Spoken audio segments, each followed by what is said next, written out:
Services में जनता से जुड़ाव कम है। कुछ सर्विसेज तो ऐसी है जहाँ आपको जनता से कभी कोई मुलाकात होने का मतलब वो ही नहीं है, कभी मिलेगा ही नहीं। और कुछ सर्विसेज ऐसी है जहाँ आप जनता के बीच में ही रहते हो, तो आपकी पब्लिक डीलिंग जो है वो कितनी होती है। फिर चौथा इसमें देखना होता है अपन को प्रमोशन के अवसर जो है वो कैसे एक है कि आज तो हम किसी सर्विसेज को ले रहे हैं, उसके बाद में कुछ समय बाद में प्रमोशन हो जाएंगे, प्रमोशन होने के बाद में सर्विस का नेचर कैसा चेंज हो जाएगा, उसके अंदर प्रमोशन कितने तक जाता है, आगे कहाँ तक जो है प्रमोशन होते हैं, प्रमोशन का अंतिम जो स्केल है वो कितना है वो देखना पड़ता है।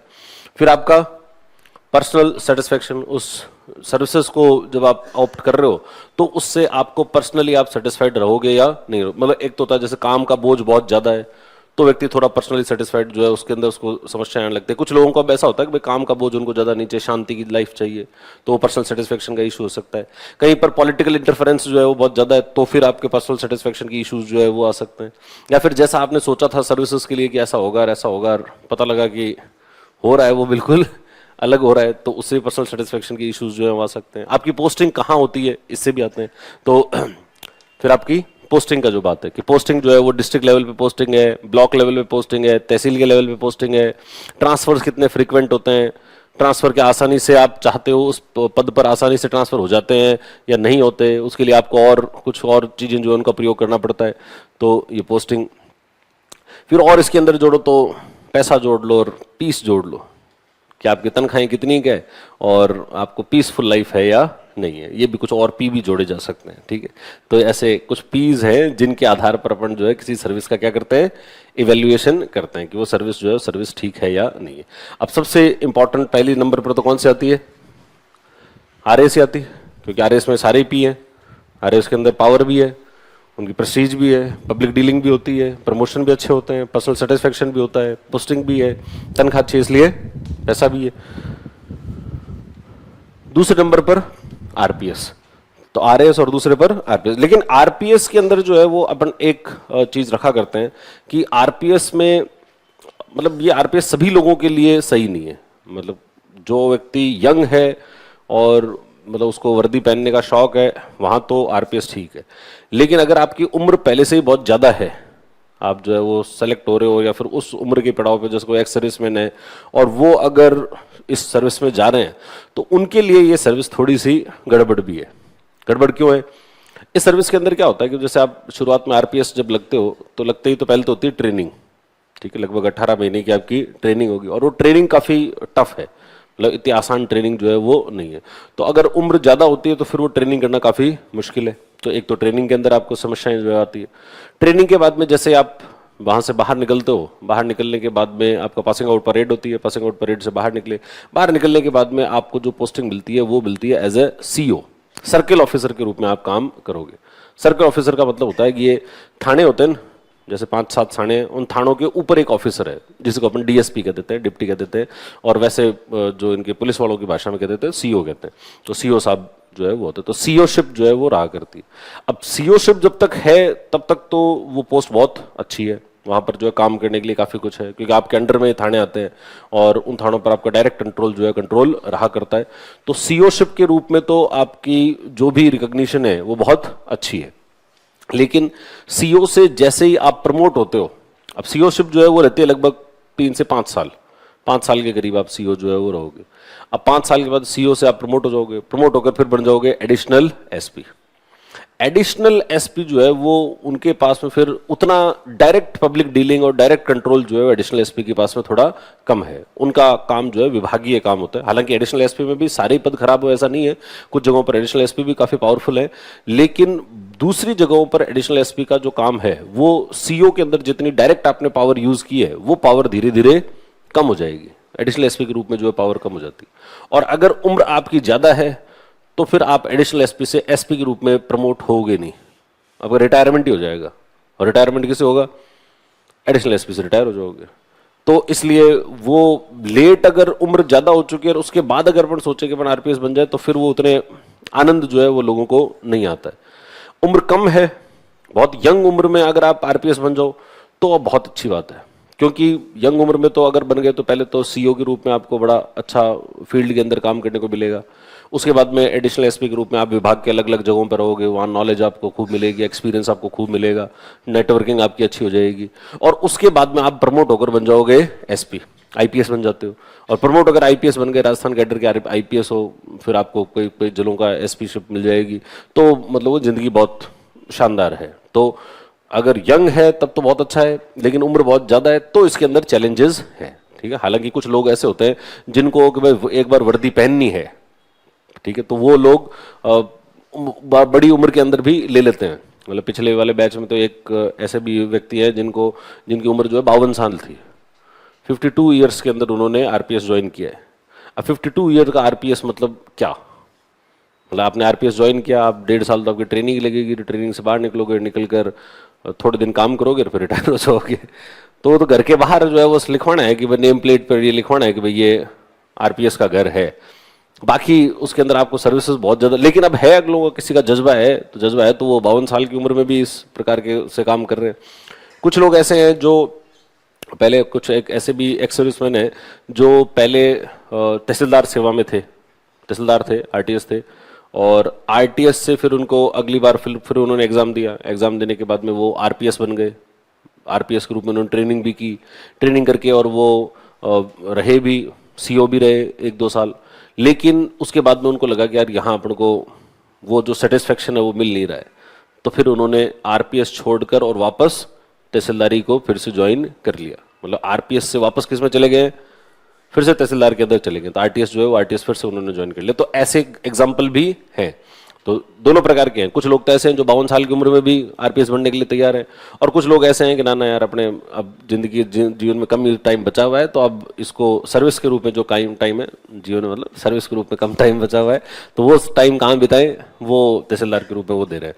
तो इसलिए पहले नंबर पर तो आरएस, दूसरे नंबर पर आरपीएस। नहीं, आपके पास ही होता है एक टाइम पीरियड तक आप जो है वो अपनी पुरानी सर्विसेज में जा सकते हो। 2 साल तक का पीरियड है, और उसमें अगर आप चूज कर लो कि भाई मेरे वापस पुरानी सर्विसेज में भेज दो, तो आपको वापस भेज दो। तो वो पहले से थे, आरटीएस थे तो उनको वापस जाने का उनके पास ऑप्शन था, और उन्होंने उस ऑप्शन को ऑप्ट कर लिया। वापस एग्जाम नहीं करने देना। ऐसा नहीं है कि आरपीएस बन जाए फिर वापस एग्जाम दे, फिर तहसीलदार बने, ऐसा तो क्या मर जाएगा आदमी। आरपीएस से आईपीएस बनने के अंदर 20 साल तो कम से कम लगेंगे। 20 साल तो कम से कम है। अगर आप 25 साल की उम्र में बनते, कम से कम का मतलब ऐसा नहीं है कि 20 होते ही लो साहब, और आईपीएस तो बनाया नहीं अभी तक, तो 20 तो आपके एलिजिबिलिटी के लिए चाहिए कि भाई 20 साल की सर्विस तो आपकी होनी चाहिए। और फिर आपका सर्विस रिकॉर्ड जो है वो रिकॉर्ड बहुत अच्छा हो। आपकी सर्विस रिकॉर्ड में आपने कभी कुछ आपकी गड़बड़ हुई नहीं है, कभी कोई नोटिस आपको मिला हुआ नहीं है। लेकिन आरपीएस का काम देखो इतना टफ काम है, पुलिस का काम बहुत टफ है।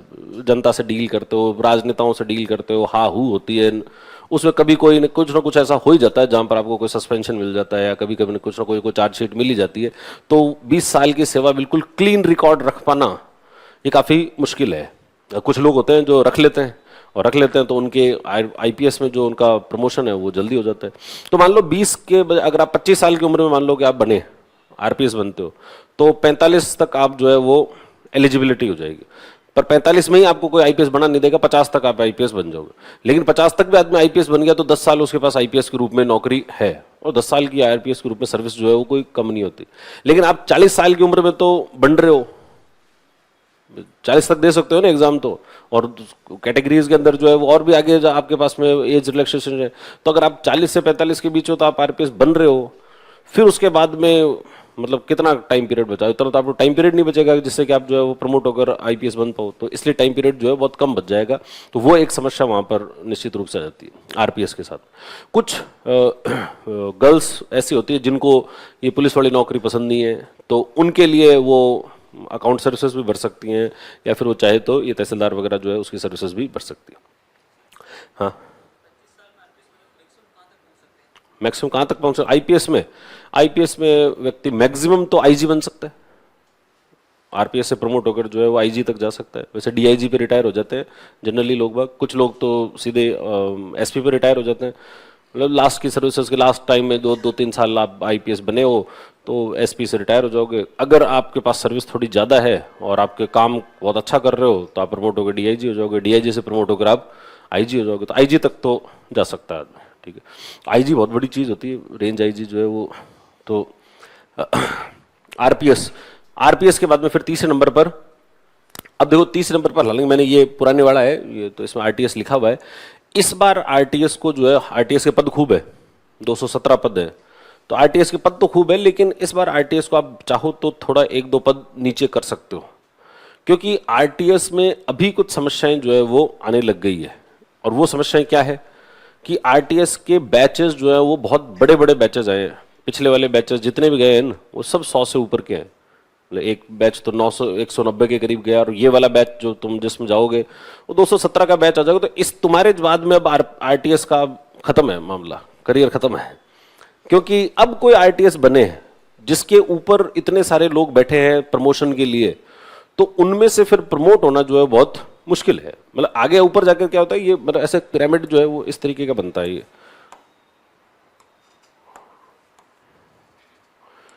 कुछ ऐसा पिरामिड है, ठीक है। तो इधर संख्या जो है वो बहुत ज्यादा है, और ऊपर जाके ऊपर प्रमोशन कितना होगा, सबका प्रमोशन थोड़ी होगा, कम होता जाएगा। जितना ज्यादा ये पिरामिड बड़ा होगा, मतलब नीचे लोग जितने ज्यादा है, ऊपर उतने कम लोग पहुंच पाएंगे, तो प्रमोशन के चांसेस भविष्य के अंदर जो है वो थोड़े कम है। और आरटीएस में देखो, आरटीएस में वैसे तो अच्छी बातें बहुत सारी है। आरटीएस में अच्छी बात तो, सबसे अच्छी बात तो ये होती है कि आरटीएस आज नहीं तो कल प्रमोट होकर आरएएस बन जाएगा। ठीक है, जब भी वो प्रमोशन होकर वो बन जाएगा आरएएस। और दूसरी कोई सर्विस ऐसी नहीं है जहां पर आप प्रमोट होकर आरएएस बन जाओगे। आप आरपीएस हो तो आप प्रमोट होकर आईपीएस बन सकते हो, या उसी पुलिस सर्विसेज में ही रहोगे। अकाउंट्स में जो प्रमोट होंगे वो अकाउंट्स में ही रहेंगे, टूरिज्म में जो प्रमोट होंगे वो टूरिज्म में ही रहेंगे, वो कोई दूसरे सर्विसेज में नहीं जा सकते। आरटीएस के पास में ये एक ऑप्शन होता है कि वो कल को प्रमोट होकर और वो बन जाएगा प्रॉपर आरएएस, और प्रॉपर आरएएस बनकर जो एसडीएम के रूप में आपको सेवाएं देनी है, उन सेवाओं का आप वहां पर आनंद जो है वो ले सकते हो। तो इसलिए तहसीलदार जो है वो, तहसीलदार सर्विसेज काफी अच्छी है। फिर तहसीलदार के पास एग्जीक्यूटिव मजिस्ट्रेट की पावर होती है।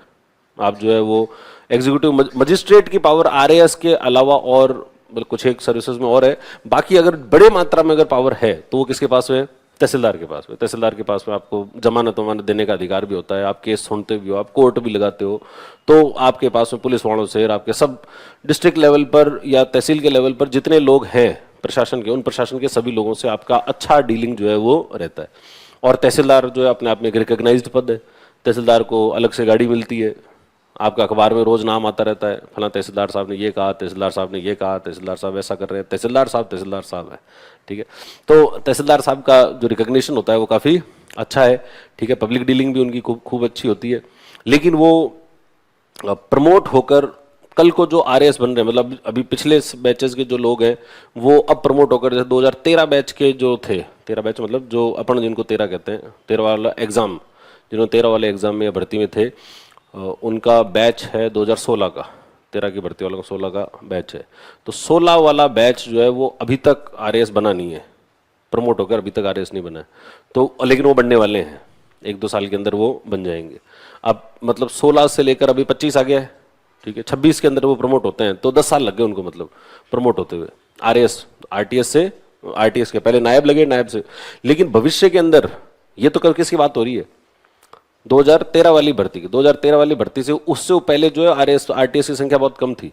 उसके बाद में 16 में, 18 में, 21 में जो और 23 में जो आरटीएस की संख्या आई है वो बहुत बड़े बैचेज हैं, और बड़े बैचेज हैं तो उनको प्रमोट होने में तो 15-15 साल लग जाएंगे। मतलब अब भी अगर आप 2025 में अपन हैं तो तुम्हारी जो ज्वाइनिंग आएगी, मतलब इंटरव्यू पूरे होंगे, अभी तो इंटरव्यू शुरू होंगे, फिर इंटरव्यू पूरे होंगे, फिर ज्वाइनिंग आएगी, 26 में ज्वाइनिंग आएगी सपोज।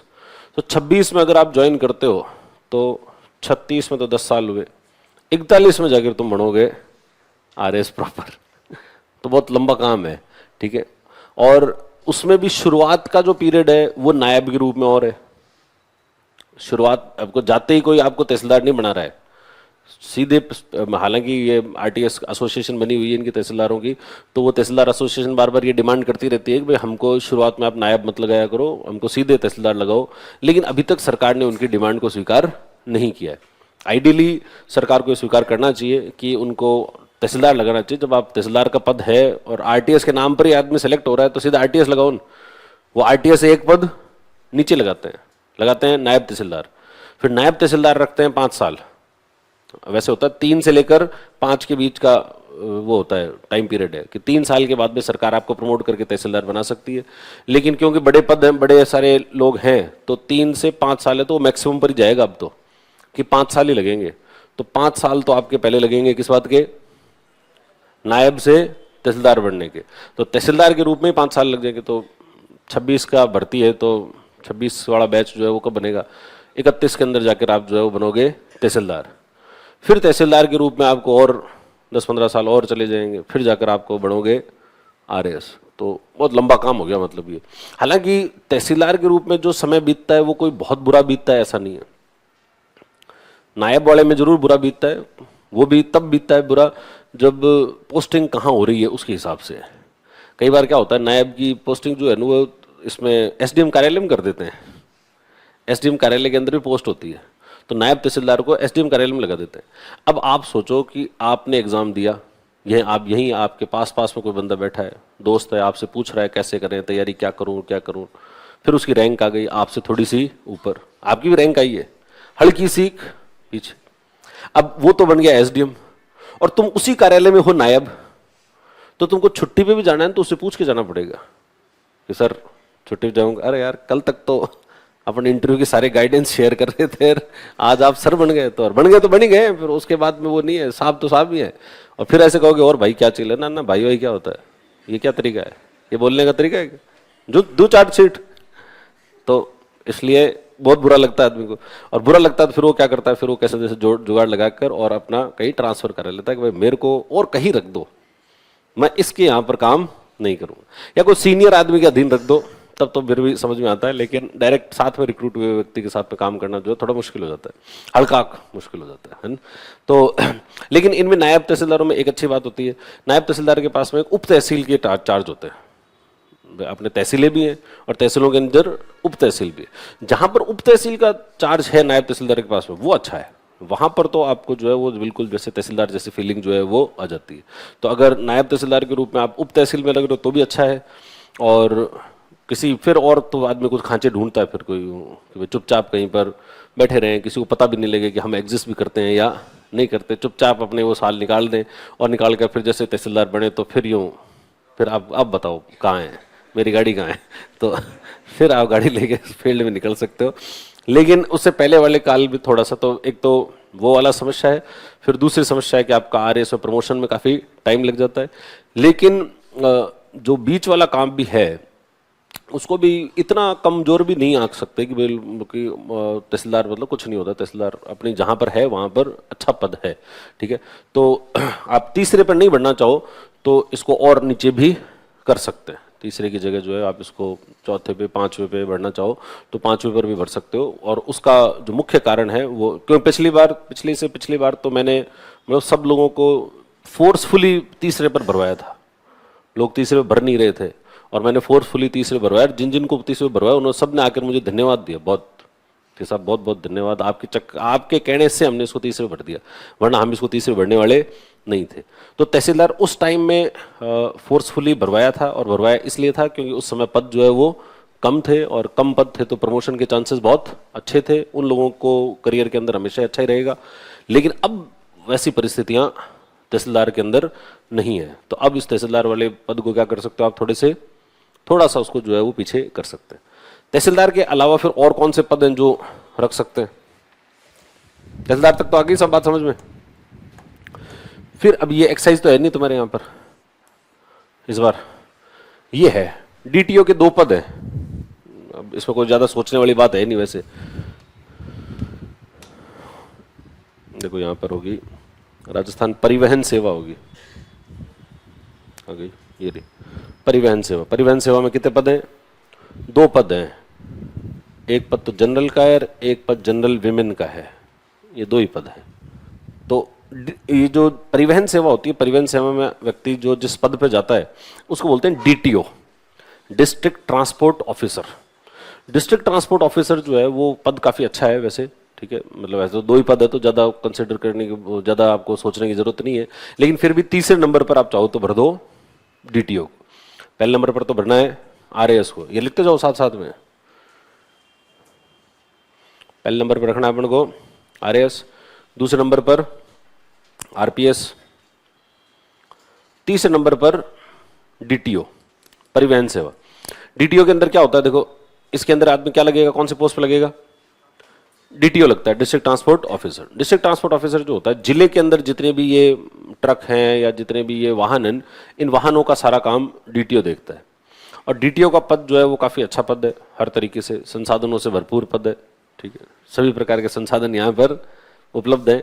आपके पास गाड़ी घोड़े खूब रहते हैं, आपके अंडर में स्टाफ जो है वो खूब रहता है, आप अगर किसी को निर्देश देते हो तो निर्देश दे सकते हो, पॉलिटिकली आपकी रिकॉग्नाइज्ड पोस्ट है। हालांकि दबाव भी रहता है, पॉलिटिकल प्रेशर जो है वो इस पद के ऊपर बहुत ज़्यादा है, क्योंकि कोई भी इलीगल काम कर रहा होगा तो वो डीटीओ को फ़ोन करेगा। कहीं पर आपकी किसी की आपने गाड़ी पकड़ ली, उसको छुड़वाने के लिए आपको कोई ना कोई राजनेताओं के फ़ोन जो है वो आते रहेंगे। कहीं पर आपने किसी को यूं ही पकड़ लिया, पॉल्यूशन वॉल्यूशन के केस में पकड़ लिया, कहीं पर ओवरलोडिंग के मामले में पकड़ लिया। तो आजकल जितने भी लोग ऐसा उल्टा सीधा काम करते हैं वो कोई ना कोई राजनेता से कनेक्टेड होते हैं, और वो राजनेताओं से फिर फ़ोन करवाते रहते हैं। तो अब आप स्ट्रांग हो तब तो आप उस पर मतलब उससे दबाव में नहीं आते हो, और अगर बहुत ज़्यादा दबाव में आ गए तो दबाव वाली बात भी है। तो डीटीओ जो है, डीटीओ पे दबाव भी काफ़ी रहता है, लेकिन रिकॉग्नाइज्ड है। मैं हर आदमी आपको फ़ोन करता है तो आपको खुद को अपनी इंपॉर्टेंस फील हो रहती है कि यार अच्छा है अपन कुछ, जो अपन को लोग जो है वो फ़ोन करते हैं। तो डीटीओ के रूप में काफ़ी अच्छी सेवा है। पर डीटीओ के साथ में दिक्कत ये है कि वो डीटीओ जब तक है ना तभी तक अच्छा है। डीटीओ का प्रमोशन हुआ, प्रमोशन होते वो बन जाता है एआरटीओ। एआरटीओ के रूप में फिर उसकी उतनी रिकॉग्निशन नहीं रहती। उसने ज़िंदगी में बहुत रिकॉग्निशन देख लिए, पहले बहुत इंपॉर्टेंस फील कर लिए, और फिर जैसे प्रमोशन होगा तो फिर एकदम वापस कागजी कार्यवाही हो जाएगी। फिर आप जो है वो ऑफिस में हो, ऑफिस के अंदर बाकी सब काम कर रहे हो, अच्छे ऑफिस के अंदर आपकी रिकॉग्निशन ठीक है, लेकिन वो पब्लिक रिकॉग्निशन या फिर वो जो चीज़ें थी, वो पावर थी, वो धीरे धीरे कम हो जाती है। किसके रूप में? एआरटीओ के रूप में। पहले डीटीओ बनेगा, डीटीओ से प्रमोट होकर एआरटीओ। फिर एआरटीओ वाले दिन थोड़े से खराब निकलेंगे। खराब मतलब उदासीन दिन है वो। पहले वाले दिन बहुत एक्साइटिंग है, बहुत ज़्यादा जो है वो एक्साइटमेंट है न्यू सर्विस में। फिर आपके शांति काल है, यूँ मान लो। फिर शांति काल, वो वापस शांति काल फिर घमासान के अंदर बीत आ जाता है जब आप बन जाते हो आरटीओ। तो पहले डीटीओ बनता है, डीटीओ से फिर उसके बाद में एआरटीओ बनेगा, एआरटीओ से फिर बनेगा आरटीओ। आरटीओ के रूप में फिर वापस शानदार काम जो है वो शुरू हो जाता है। आरटीओ के रूप में आपकी रिकॉग्निशन फिर से बहुत अच्छी हो जाती है। उससे ऊपर फिर प्रमोट होकर फिर कमिश्नर, जो इसमें ट्रांसपोर्ट के अंदर एडिशनल कमिश्नर्स होते हैं, वो कमिश्नर के पोस्ट के ऊपर जो है आप मतलब वैसे कमिश्नर तो जो आईएएस होता है, पर उसके अंडर में कई सारे कमिश्नर होते हैं, जॉइंट कमिश्नर होता है, एडिशनल कमिश्नर होते हैं, ये सब होते हैं। तो उसके अंदर आप जो है वो प्रमोट हो जाते हो। तो इसलिए शुरुआत में काल अच्छा है, बीच में थोड़ा सा डल है, बाद की सर्विस जो है वो अच्छी है। तो पर फिर भी इसको अपन जो है तीसरे नंबर पर रख सकते हैं।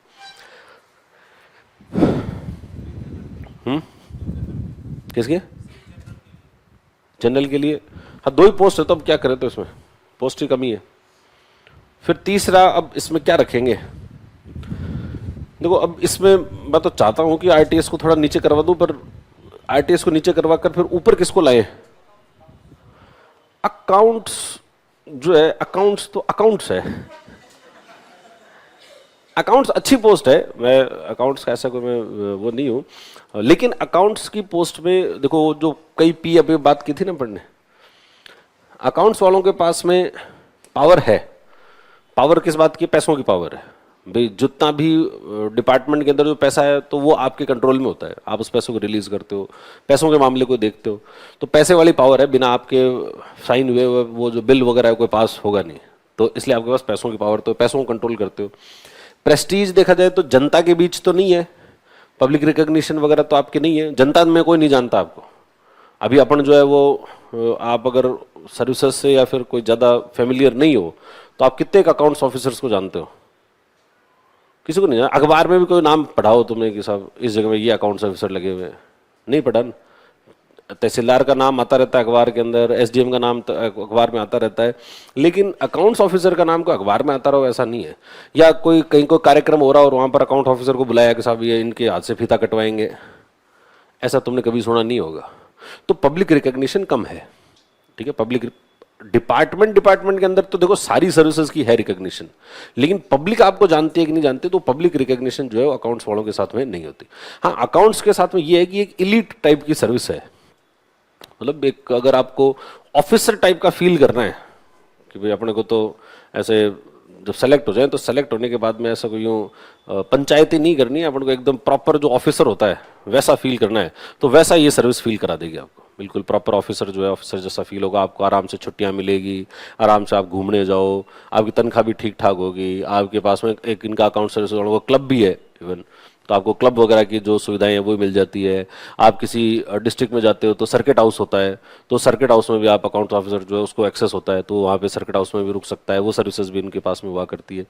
लेकिन और अलग अलग विभाग में काम करना पड़ता, करने को मिल जाता है, लेकिन काम से एक जैसा ही है, काम के अंदर कोई विविधता नहीं है। विभागों की विविधता तो है, लेकिन काम की विविधता जो है वो उसका अभाव है, पब्लिक रिकग्निशन का अभाव है, ठीक है। और तो क्या होती है इसके अंदर, बस इतनी चीजें हैं। बाकी आपको जो है वो पोस्टिंग वगैरह डिस्ट्रिक्ट लेवल पे पोस्टिंग होती है, तो पोस्टिंग के अंदर कोई समस्या नहीं आने वाली। एक तो क्या होता है, कई व्यक्तियों को ऐसा लगता है कि यार मैं बन जाऊं तो कोई ऐसे ब्लॉक के लेवल पर या तहसील के लेवल पर काम करना थोड़ा मुश्किल है, क्योंकि वहाँ पर ज्वाइन करने के लिए जाओ तो सब संसाधन नहीं है, सड़कें टूटी पड़ी है, फिर आप गाड़ी से जा रहे हो और तो जाने में पहुंचने में इतना टाइम लगता है, फिर वहाँ से घर आओ तो घर आने में टाइम लगता है, मतलब बहुत कठिनाइयाँ हैं अगर तहसील लेवल पर पोस्ट होती है तो। अकाउंट्स वालों की पोस्ट जो है वो तहसील लेवल पर नहीं होती, ब्लॉक लेवल पर, तहसील लेवल पर नहीं, तो इनकी जो पोस्टिंग होती है वो डिस्ट्रिक्ट लेवल पर होती है। तो वैसे सर्विस जो है उन सब दृष्टिकोणों से सर्विस अच्छी है। आईएएस वगैरह से आपको डील करना होता है, तो वहाँ भी सर्विसेज के अंदर भी आपकी जो है वो इमेज अच्छी रहती है, दूसरी सर्विसेज के दृष्टिकोण से भी आपकी जो इमेज है वो अच्छी है, तो इसलिए अकाउंट्स को उस तरीके से डील करो तो ठीक है। लेकिन अगर आपका सपना ये था कि यार मैं आरएएस बनकर ऐसे गुमनाम की जिंदगी थोड़ी जीनी है, आरएएस बन के तो अब जो धाम धूम करने वाली जिंदगी है, तो धाम धूम साहब यहाँ पर करने को कम मिलेगा, तो धाम धूम उतना जो है वो नहीं होगा। यहाँ पर आपको शांति का जीवन जो है वो शांति का जीवन है। शांति के जीवन तो इसमें देखो कई ऐसी सर्विसेज हैं जहाँ पर आपको बहुत शांति है, आप चाहो तो वापस तैयारी कर लो, कोई दिक्कत वहाँ पर जो है नहीं होती है। तो लेकिन अकाउंट्स तो अगर भरना चाहो तो कौन से नंबर पर भर रहे हो आप? चौथे पर तो यार भर दो, देखिए तुम्हें लगता है तो अकाउंट सर्विसेज जो है चौथे पर भर लो। प्रमोशन बहुत अच्छे हैं, आरएएस के जैसे प्रमोशन है वैसे के वैसे प्रमोशन अकाउंट सर्विसेज के, उतने ही लंबे, उतने ही मतलब हायर लेवल पर जो है हो जाता है। आरएएस की जो सैलरी है या जो उसका लेवल शुरू होता है वो L14 से शुरू होता है। L14 मतलब 5400 ग्रेड पे की नौकरी होती है। 5400 ग्रेड पे से फिर प्रमोट होते होते होते होते ये लोग 9500 तक पहुंच जाते हैं। अब 9500 तक का जो ग्रेड पे है वो एक आरएएस का पहुंचता है, एक आरपीएस का पहुंचता है और एक अकाउंट्स वालों का पहुंचता है, एक आदि और सर्विस है जिनका पहुंच रहा है। बाकी कई सर्विस हैं, स्टेट सर्विसेज हैं जो 8700 ग्रेड पे खत्म हो जाती है, कई सारी है जो 7700 भी 7600 भी खत्म हो जाती है, तो सबका प्रमोशन उतना नहीं है, तो इनके प्रमोशन भी अच्छे हैं। और अगर आपने बहुत अच्छी सर्विस दी है तो आप कई बार आईएएस में प्रमोट भी हो जाते हो, आईएएस में प्रमोट होने के चांसेस भी होते हैं। दूसरी जितने स्टेट सर्विसेज है, अगर आप बहुत शानदार ऑफिसर हो, बहुत अच्छे से काम किया आपने, तो आपको प्रमोट करके आपको बाद में जो है वो आईएएस भी बनाया जा सकता है, ठीक है। लेकिन उसके लिए 20 साल की सर्विस तो आपके करियर का वैसा चाहिए, बिल्कुल शानदार एक्सीलेंट रिकॉर्ड हो, उसके बाद में आपकी रिकमेंडेशन हो, और फिर आपको यूपीएससी का इंटरव्यू फेस करना पड़ता है, इंटरव्यू फेस करके आप जो है वो आईएएस बन सकते हो। तो दूसरी सर्विसेज से भी देखो, आरएएस से आईएएस प्रमोट होता है, वैसे ही दूसरी सर्विसेज के भी लोग जो है वो आईएएस प्रमोट होते हैं, ठीक है। हालांकि आरएएस एसोसिएशन वगैरह ये सब इसका विरोध करती है, इन्होंने कोर्ट में भी लगाया, लेकिन कोर्ट ने भी इस बात को इसी फेवर में है कि दूसरी सर्विसेज के लोग जो है वो भी आईएएस में प्रमोट हो सकते हैं। तो दूसरी सर्विसेज के लोग भी आईएएस में प्रमोट हो सकते हैं, तो अकाउंट सर्विसेज के लोग भी आईएएस में प्रमोट हो सकते हैं। और इनके पास में एलिजिबिलिटी क्योंकि इसलिए बन जाती है क्योंकि इनकी जो प्रमोशन होते होते ये उस रैंक पे पहुंच जाते हैं जहां से ये सीधे आईएएस में जा सके।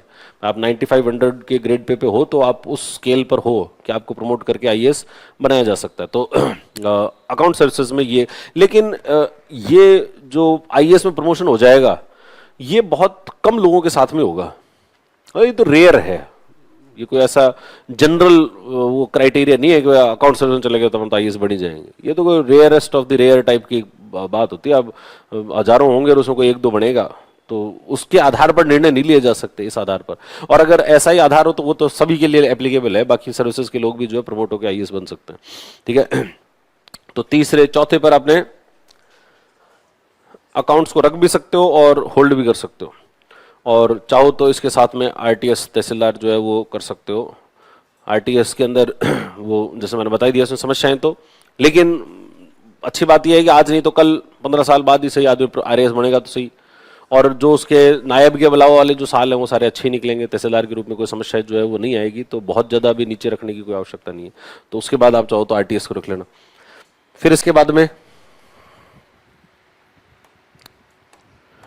अब देखो ये बाकी सारी सर्विसेज जो है वो लगभग लगभग एक जैसी है। जैसे एक तो हाँ ये एक सर्विस है जिसको आप ऊपर रख सकते हो, लेबर सर्विस को, इसको ऊपर रखना 5वें नंबर पर जो है वो। 5वें पे क्या है, इवन मैं तो कहूँ अकाउंट्स की जगह लेबर रख लो, पर लेबर की पोस्ट कम है। लेबर वालों की पोस्ट कितनी है? श्रम कल्याण 2 पोस्ट है, 2 पोस्ट है, और 2 भी क्या ओबीसी की पोस्ट है ना? हाँ ओबीसी और ईडब्ल्यूएस पे नहीं है। एक तो ये रही ओबीसी की और एमबीसी की है, एक ओबीसी की और एक एमबीसी की पोस्ट है, 2 ही पोस्ट है। तो जो नहीं सॉरी एमबीसी की नहीं है, ये कौन सी है? ईडब्ल्यूएस। हाँ तो एक ईडब्ल्यूएस की और एक ओबीसी की है। हाँ तो ईडब्ल्यूएस और ओबीसी कैटेगरी वाले जो लोग हैं वो रख सकते हैं इसको। लेबर सर्विसेज अच्छी सर्विसेज है, मतलब इसके लिए अगर तुम सेलेक्ट हो गए लेबर तो तुम मुझे धन्यवाद कहोगे कि आपने बहुत अच्छी सर्विस बताई। बीडीओ से लेबर सर्विस अच्छी है। देखो बीडीओ में क्या है, पंचायत समिति का काम है। वैसे तो ये वाली जो सारी सर्विसेज हैं लगभग लगभग एक जैसी है, ठीक है, लेकिन बीडीओ से मैं इसको इसलिए अच्छा मानता हूं क्योंकि इसमें एक तो इंडस्ट्री से आप डील करते हो। लेबर का विषय कहाँ है, लेबर कहाँ काम करता है? फैक्ट्री में काम करता है ना, फैक्ट्री में काम करता है लेबर, और लेबर के लिए बने हुए हैं कानून, लेबर लॉज हैं। भारत के लेबर लॉज तो बहुत कॉम्प्लिकेटेड लॉज हैं, तो इवन केंद्र के लेवल पर, राज्य के लेवल पर इकोनॉमी पढ़ो न तो उसमें भारत के उद्योगों की क्या क्या समस्याएं हैं, तो समस्याओं में एक बड़ी समस्या है, और वो समस्या है भारत के अंदर श्रम कानून बहुत ज्यादा जटिल है। और श्रम कानून जितने जटिल होंगे अधिकारी के लिए उतना अच्छा है उद्योगों के लिए उतना खराब होगा, लेकिन अधिकारी के दृष्टिकोण से तो बहुत शानदार है, काम पावर ही पावर है। और लेबर के पावर जो है वो आपके पास में खूब पावर्स होती है, कई सारे कानून होते हैं जिन कानून को आप इंप्लीमेंट करवाते हो, आप इंस्पेक्शन कर सकते हो, फैक्ट्रीज का इंस्पेक्शन कर सकते हो, लेबर की कंडीशंस को जांच सकते हो, लेबर के मामले जो है उनको सुन सकते हो। इवन इनके पास मजिस्ट्रियल पावर भी होती है कि जो इनके अंडर में लेबर इंस्पेक्टर होते हैं, इंस्पेक्टर जाके इंस्पेक्शन करता है, वो इंस्पेक्शन जाके करने के बाद में अगर कोई श्रम के कानून का पालन नहीं कर रहा है तो उसे केस बनता है, और वो केस आता किसके पास में है? वो ये जो लेबर वेलफेयर ऑफिसर है, इस लेबर वेलफेयर ऑफिसर के पास में आता है। हालांकि इसके पद कम है लेकिन ये सर्विस अच्छी है, तो इसको भी जो है वो तुम ऊपर रख सकते हो। इसके बाद चाहो तो आप बीडीओ को रख लो।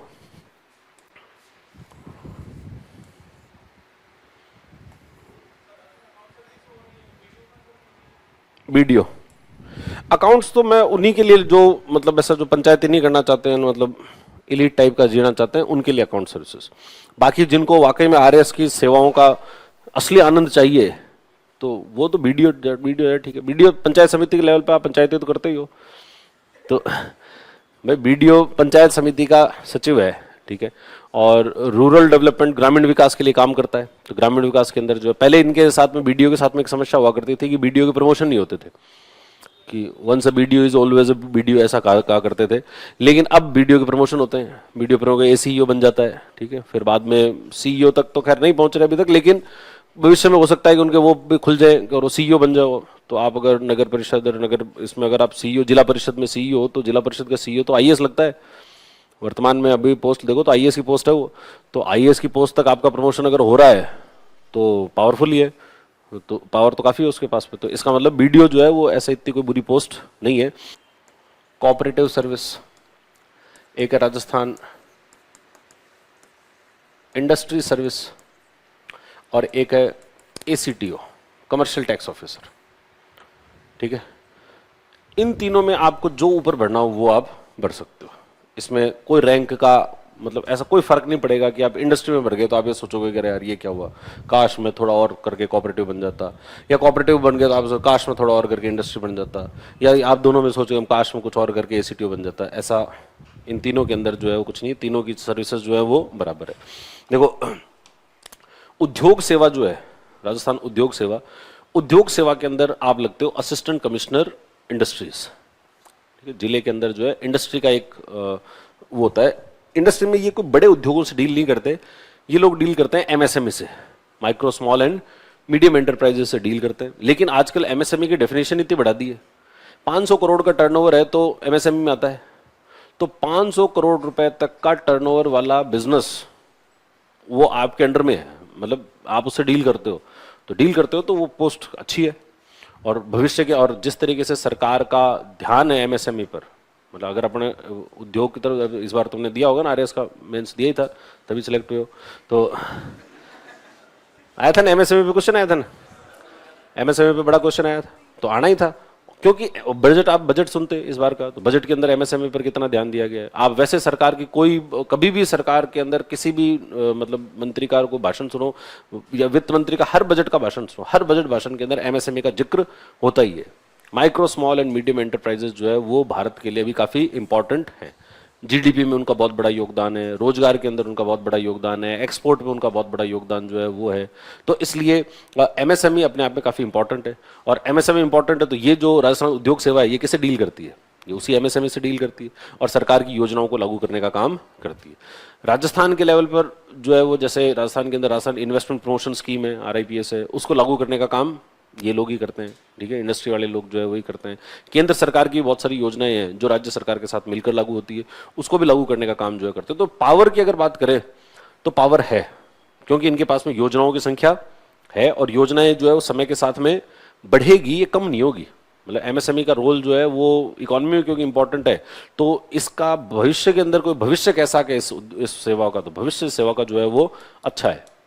फिर सर्विस का नाम अच्छा है, नाम रखा गया क्या, पहले होता था ये, इसके अंदर असिस्टेंट डायरेक्टर होते थे, पहले जब लगते थे तो कहते थे असिस्टेंट डायरेक्टर लगे हैं, आजकल इसको कहते हैं असिस्टेंट कमिश्नर। तो असिस्टेंट कमिश्नर इंडस्ट्रीज, लेकिन असिस्टेंट कमिश्नर अपने आप में, कमिश्नर शब्द ही भारी शब्द है, किसी को इंट्रोड्यूस कराओ सब फला आदमी है, क्या है, कौन है ये, अरे असिस्टेंट कमिश्नर और कमिश्नर साहब, ऐसे को डायरेक्टर, हाँ डायरेक्टर तो होते हैं कई जगह होते हैं, लेकिन कमिश्नर तो ऐसे आदमी को सीधे पुलिस कमिश्नर वाली याद आ जाती है कि यार क्यों पुलिस कमिश्नर होगा, हालांकि है कमिश्नर कहाँ पर, इंडस्ट्रीज के अंदर है। लेकिन आगे क्यों बताना कि हम इंडस्ट्री के हैं, ऐसे कहो कि असिस्टेंट कमिश्नर बोल रहा हूँ, फोन नहीं करे किसी को कि मैं असिस्टेंट कमिश्नर बोल रहा हूँ, तो रुतबा जो है वो ज्यादा ही होता है। तो इसलिए ये जो पद है ये पद अच्छा है। ठीक है, तो है 2 ही पोस्ट है इसमें भी, दोनों लड़कियों की है, बढ़िया। तो कहीं और असिस्टेंट कमिश्नर बनना फिर, तो इसके अलावा फिर और असिस्टेंट कमिश्नर और किसके बन सकते हो, एसीटीओ में बन सकते हो, एसीटीओ खूब सारी पोस्ट है। इस बार एक ये समस्या है कि भाई जो काफी सारी अच्छी चीजें हैं जिनके पोस्ट बहुत कम है। ठीक है, ज्यादातर तो पोस्ट ये तहसीलदार में, इनमें अकाउंट्स वालों में भर दी, अकाउंट्स की संख्या कितनी है, अकाउंट्स कितने 116 है, तो कितनी 400 कितनी थी, 468 थी, कितनी थी 428 टोटल है स्टेट में, उसमें से 116 तो अकाउंट्स ही है, फिर आरएस आरपीएस है, तो लगभग 200 करीब तो यही हो गए, 200 से ऊपर ही हो गए। तो ये अधिकतर सेवाओं तो नहीं हो, बाकी सर्विसेज में तो कम ही है। तो इसके बाद में अगर तुम भर सकते हो तो ये भर सकते हो, कमर्शियल टैक्स ऑफिसर, वाणिज्यिक कर सेवा होगी। देखो एक वाणिज्यिक कर सेवा, अब इसको एसीटीओ पहले कहते थे, आजकल इसको भी असिस्टेंट कमिश्नर जीएसटी कहते हैं। ये एसजीएसटी के लिए काम करता है, स्टेट जीएसटी होती है ना, तो स्टेट जीएसटी को रिकॉग्नाइज करने वाला जो, या उसके लिए डील करने वाला ऑफिसर है वो है कमर्शियल टैक्स ऑफिसर। तो वहां पर कमर्शियल टैक्स ऑफिसर का काफी अच्छा रोल जो है रहता है। कमर्शियल टैक्स ऑफिसर जो होगा वो आपके लिए ये मान लो कि ये जीएसटी का असिस्टेंट कमिश्नर है, तो इनमें जीएसटी के आने के बाद में अब इनकी हालांकि जो पावर है वो धीरे धीरे कम हुई है। ठीक है, जीएसटी का, लेकिन इनमें भी कुछ पोर्शंस ऐसे हैं जहां पर पावर है, सब जगह तो नहीं है, लेकिन इनका एक विंग होता है जिसको बोलते हैं एनफोर्समेंट विंग। तो एनफोर्समेंट विंग क्या करता है, वो मतलब ऐसे छापे वापे मारने का काम करता है। कि भाई आपने जीएसटी जमा कराई या नहीं कराई, आपका जीएसटी का रजिस्ट्रेशन वैध है या नहीं है, कहीं आप जो है वो इलीगल काम तो नहीं कर रहे हो, या आपने जीएसटी की कहीं कोई चोरी तो नहीं हो रही है, तो उसको रोकने के लिए काम करता है इनका एक एनफोर्समेंट विंग। एनफोर्समेंट विंग के पास में पावर जो है काफ़ी अच्छी पावर्स होती है, उनके पास छापे मारने का पावर भी होता है, और सारे पावर जो है वो रहा करती है, तो उस दृष्टिकोण से अच्छी है। बाकी दबाव है, देखो जो भी पद, जो भी पोस्ट रेवेन्यू से जुड़ी हुई है वो पीसफुल तो नहीं होगी, उसमें दबाव तो उसमें अंदर जो है वो रहेगा, क्योंकि जितने भी डिपार्टमेंट जो सरकार को एक्टिवली कमा के लाके देते हैं, जो कमा के कौन लाके देगा, जीएसटी वाले कमा के लाके देंगे, जीएसटी से पैसा आएगा, उसी से सरकार का खर्चा चलेगा। और जीएसटी के अंदर क्या है कि राज्य सरकारों के रेवेन्यूज कम हो गए जीएसटी के आने के बाद में। जैसे पहले 5 साल तो पड़ा होगा तुम्हें जीएसटी में, तो पहले 5 साल तो जीएसटी का कंपनसेशन मिलता रहा, और 22 के अंदर कंपनसेशन हो गए बंद। अब कंपनसेशन बंद होने के बाद में राज्य सरकारों के ऊपर दबाव जो है बहुत ज्यादा हो गया, कि राज्य सरकारों के पास पैसे, पहले तो कोई दिक्कत ही नहीं थी, पहले तो चुपचाप केंद्र सरकार दे देती थी, लेकिन अब राज्य सरकारों को जो है खुद को मतलब रेवेन्यू कलेक्ट करना है, और राज्य सरकारों में रेवेन्यू कलेक्ट करेगा कौन, तो ये अधिकारी करेंगे, और कौन करेगा, तो जीएसटी का जो बड़ा अफसर होता है वो तो जीएसटी कमिश्नर होगा, कमिश्नर तो आईएएस अधिकारी होगा, और वो आईएएस अधिकारी फिर उसके अधीन जो है वो कमर्शियल टैक्स ऑफिसर होते हैं, फिर उनके अधीन ये जो है वो एसीटीओ वगैरह काम करते हैं, जीएसटी असिस्टेंट कमिश्नर काम करते हैं, तो इनके ऊपर दबाव जो है वो रहता है। इवन जब मार्च आ जाती है ना, तो मार्च में तो सैटरडे संडे कुछ नहीं होता, ना कोई सैटरडे है, ना कोई संडे है, ना कोई शादी है, ना कोई ब्याह है, कुछ नहीं है, सिर्फ जीएसटी है, ठीक है। तो जीएसटी लेके आनी है, कलेक्ट करना है, टारगेट है, वो टारगेट अचीव करने हैं। इवन कई जगहों पर मंथली टारगेट्स भी हैं कि आपको महीने के टारगेट भी अचीव करने हैं, ठीक है। तो महीने के टारगेट तो वो कई कुछ अधिकारी ऐसे हैं पुराने जो कि इस डिपार्टमेंट में हैं, वो कहते हैं भाई हमको आजकल ऐसे फीलिंग आती है कि हम कोई प्राइवेट कंपनी की नौकरी कर रहे हैं, कि प्राइवेट कंपनियों में जैसे सेल्स वालों के होते हैं टारगेट होते हैं, वैसे टारगेट यहाँ पर भी है, तो वो टारगेट आपको अचीव करना है। तो क्योंकि रेवेन्यू का डिपार्टमेंट है और उसके ऊपर दबाव जो है निश्चित रूप से रहेगा, तो रेवेन्यू नहीं लाओगे तो फिर सरकार का काम कैसे चलेगा, और तो सरकार को जितनी योजनाएं चलानी है, जो भी नया काम करना है, उसके लिए सरकार को पैसे चाहिए, पैसे यहीं से आएंगे, तो इसलिए इनके ऊपर भी दबाव है। इसीलिए वो डीटीओ के ऊपर भी दबाव रहता है, क्योंकि डीटीओ काम क्या करता है, रेवेन्यू लाने का काम करता है, उनके रेवेन्यू टारगेट्स होते हैं, तो वो रेवेन्यू लाने का काम करेगा, तो उसके ऊपर भी दबाव रहता है। तो इस तरीके से जो है वो लेकिन भरा जा सकता है इसको भी। तो बीडीओ के बाद भर दिया गया एसीटीओ, एसीटीओ से पहले तो इंडस्ट्री के तो 2 ही पद है, हाँ वो भी दोनों ही विमेन है, हाँ कोई बात नहीं। तो उसके बाद में फिर बढ़ लो कोऑपरेटिव, राजस्थान सहकारी सर्विस, सहकारी सेवा, और एसीटीओ से ऊपर किस कारण से है, बस पावर के कारण से, और किसी कारण से नहीं है। बढ़ लो तुम एसीटीओ के ऊपर बढ़ सकते हो, ऐसी कोई बात नहीं, एसीटीओ भी अच्छा ही है। पर एसीटीओ में बात हुआ है ना, एसीटीओ में एनफोर्समेंट वाले के पास में पावर है, बाकी वालों में एसीटीओ में उतना पावर जो है वो नहीं रहता। मंडी उन लोगों के लिए तो खराब है जो पंचायती नहीं कर पाते, लड़ाई झगड़े नहीं कर पा रहे हो भाई, यहाँ पर आपको है ही, झगड़े तो रहते ही हैं, मंडियों के अंदर खूब इश्यूज होते हैं, जिन इश्यूज को आपको रिजॉल्व करने हैं, तो ठीक है। फिर इसके बाद में सीडीपीओ में कुछ नहीं है, सीडीपीओ से अच्छा तो कोऑपरेटिव है, वो भी कुछ नहीं है। डीएसओ जो है वो गई, वो पद उनके गए, शाइन गए, उनके पहले थे कुछ जमाने में डीएसओ वगैरह के कुछ। इसके बाद तो कोऑपरेटिव सर्विसेज अच्छी है, इनके बाद अगर बढ़नी हो तो सहकारी सेवा अच्छी। कोऑपरेटिव सेवा जो है वो मतलब ये जो जैसे अपन एमओ में देख रहे थे ना, डाइवर्सिटी नहीं है, कोऑपरेटिव में भर भर के डाइवर्सिटी है, मतलब इतनी डाइवर्सिटी तो आरएएस के पास भी नहीं जितनी डाइवर्सिटी कोऑपरेटिव के पास। सहकारी सेवा जो है वो सेवाओं का अजायब घर है, तो इसके अंदर खूब सारी डाइवर्सिटी है, आपको पता नहीं कहाँ कहाँ काम करोगे। मतलब आप बैंक में भी काम कर सकते हो, आप डेयरी में भी काम कर सकते हो, आप जो है वो कृषि उपज की खरीद में भी काम कर सकते हो, आप कृषि उपज को बेचने के अंदर कॉन्फेड के अंदर भी काम कर सकते हो, आप जो है वो जमीनों के लिए भी काम कर सकते हो, आप जो स्कूलों के रजिस्ट्रेशन भी कर सकते हो, आप कोई कॉलोनियों की जो पंचायतियाँ होती नहीं है, कॉलोनियों के होते समितियाँ होती है, विकास समितियाँ, इन विकास समितियों की पंचायतियाँ भी कर सकते हो। तो मतलब खूब डाइवर्सिटी है, भर भर के डाइवर्सिटी जो अगर कहीं पर है तो वो कहाँ पर है, वो कोऑपरेटिव सर्विसेज में। तो कोऑपरेटिव सर्विसेज इसलिए डाइवर्सिटी के पॉइंट ऑफ व्यू से तो बहुत अच्छी है, ठीक है। लेकिन राजस्थान के अंदर जो है वो कोऑपरेटिव को लेकर ऐसा कोई स्टेट के अंदर कोई बहुत उत्साहजनक चीजें दिखाई देती हो, ऐसी उत्साहजनक चीजें जो है वो राजस्थान में कम से कम नहीं है। तो वो एक समस्या जरूर इनके साथ में है, बाकी तो पोस्ट अच्छी है, ठीक है। तो इन सब के अंदर जो है वो रख सकते हो उसको नीचे। तो एसीटीओ, एमओ और कोऑपरेटिव। फिर उसके बाद में और कौन सी पोस्ट है? नियो अब देखो ये नियोजन सेवा में कुछ नहीं है, नियोजन में तो नियोजन है ये।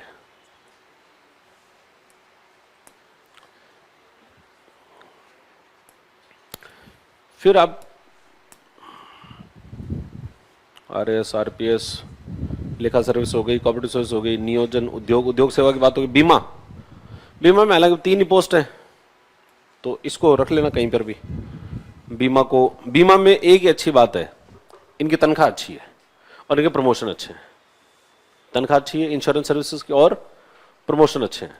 इसके अलावा बीमा में कोई बीमा नहीं है, ठीक है। बीमा के पास में बीमा वालों का कोई रिकॉग्निशन जो है वो, जैसे अकाउंट सर्विसेज तो फिर भी डाइवर्स जगहों पर काम करता है। इंश्योरेंस वाले जो है वो अपना एक उनका एक, जैसे मेडिक्लेम वगैरह होते हैं ना, जीपीएफ वगैरह, स्टेट इंश्योरेंस होते हैं, इनके कर्मचारियों के इंश्योरेंस वगैरह होते हैं, उनको देखने का काम ये लोग करते हैं। और इनके विभाग के अंदर तो आपको पूछ है, जैसे अपने कुछ ऑफिसर्स हैं जो पुराने इसमें बीमा सर्विसेज में हैं, तो उन लोगों का ये कहना है कि भाई सर हमारे को हमारे ऑफिस वाले तो जानते हैं, ऑफिस में तो हम हैं, अधिकारी हैं, लेकिन हम ऑफिस से एक कदम बाहर निकल जाएं तो हमको बाहर वो थड़ी वाला भी नहीं जानता कि सब भैया अधिकारी है क्या। तो क्योंकि हमारा कोई पब्लिक डीलिंग होता ही नहीं है, हमारा जो है किसी प्रकार की कोई पब्लिक रिकग्निशन नाम की चीज नहीं है। तो लेकिन इंश्योरेंस सर्विस के अंदर अच्छी बात यह है कि उनकी तनख्वाहें अच्छी है। तो जिन लोगों को अच्छी तनख्वाह चाहिए और वापस तैयारी करनी हो कि यार अपन को तो भाई जब तक आरएएस नहीं मिलेगा तब तक तैयारी करते ही रहेंगे, तो फिर आप इंश्योरेंस सर्विस जो है तैयारी वारी करने का इसमें खूब टाइम आपको मिल जाएगा, कोई दिक्कत नहीं होगी, ठीक है। तो वहां पर आप इसको भर सकते हो। और सैलरी पॉइंट ऑफ व्यू से देखो तो आप इसको पर यहां पर क्या है कि अपन सिर्फ सैलरी से चीजों का निर्णय नहीं लेते ना भाई। प्रेस्टीज होती है, पावर होता है, वो भी चीजें देखता है व्यक्ति कि भाई सिर्फ सैलरी का क्या करना है। तनख्वाह आती है तो क्या करें, तनख्वाह दे थोड़ी कम आ जाती, तनख्वाह 10,000 कम आ जाती, 15,000 कम आ जाती, और तो क्या होता। हालांकि संघर्ष तो होते हैं, लेकिन दूसरी चीजें जो है वो व्यक्ति को जीवन में इतना सेटिस्फेक्शन दे देती है कि उसको इससे तक कोई खास फर्क जो है वो पड़ता नहीं है। तो इसलिए इंश्योरेंस को चाहो तो तुम जो है वो नीचे रख सकते हो। और इंश्योरेंस के बाद में और कौन सी बची? इंश्योरेंस हो गई, वाणिज्यिक कर सेवा हो गई, खाद्य एवं नागरिक, हाँ अब रख दो इसको, खाद्य एवं नागरिक रसद सेवा। खाद्य एवं नागरिक रसद सेवा ये क्या होती है, ये कौन सी पोस्ट होती है? ये होता है डीएसओ, डिस्ट्रिक्ट सप्लाई ऑफिसर होता है।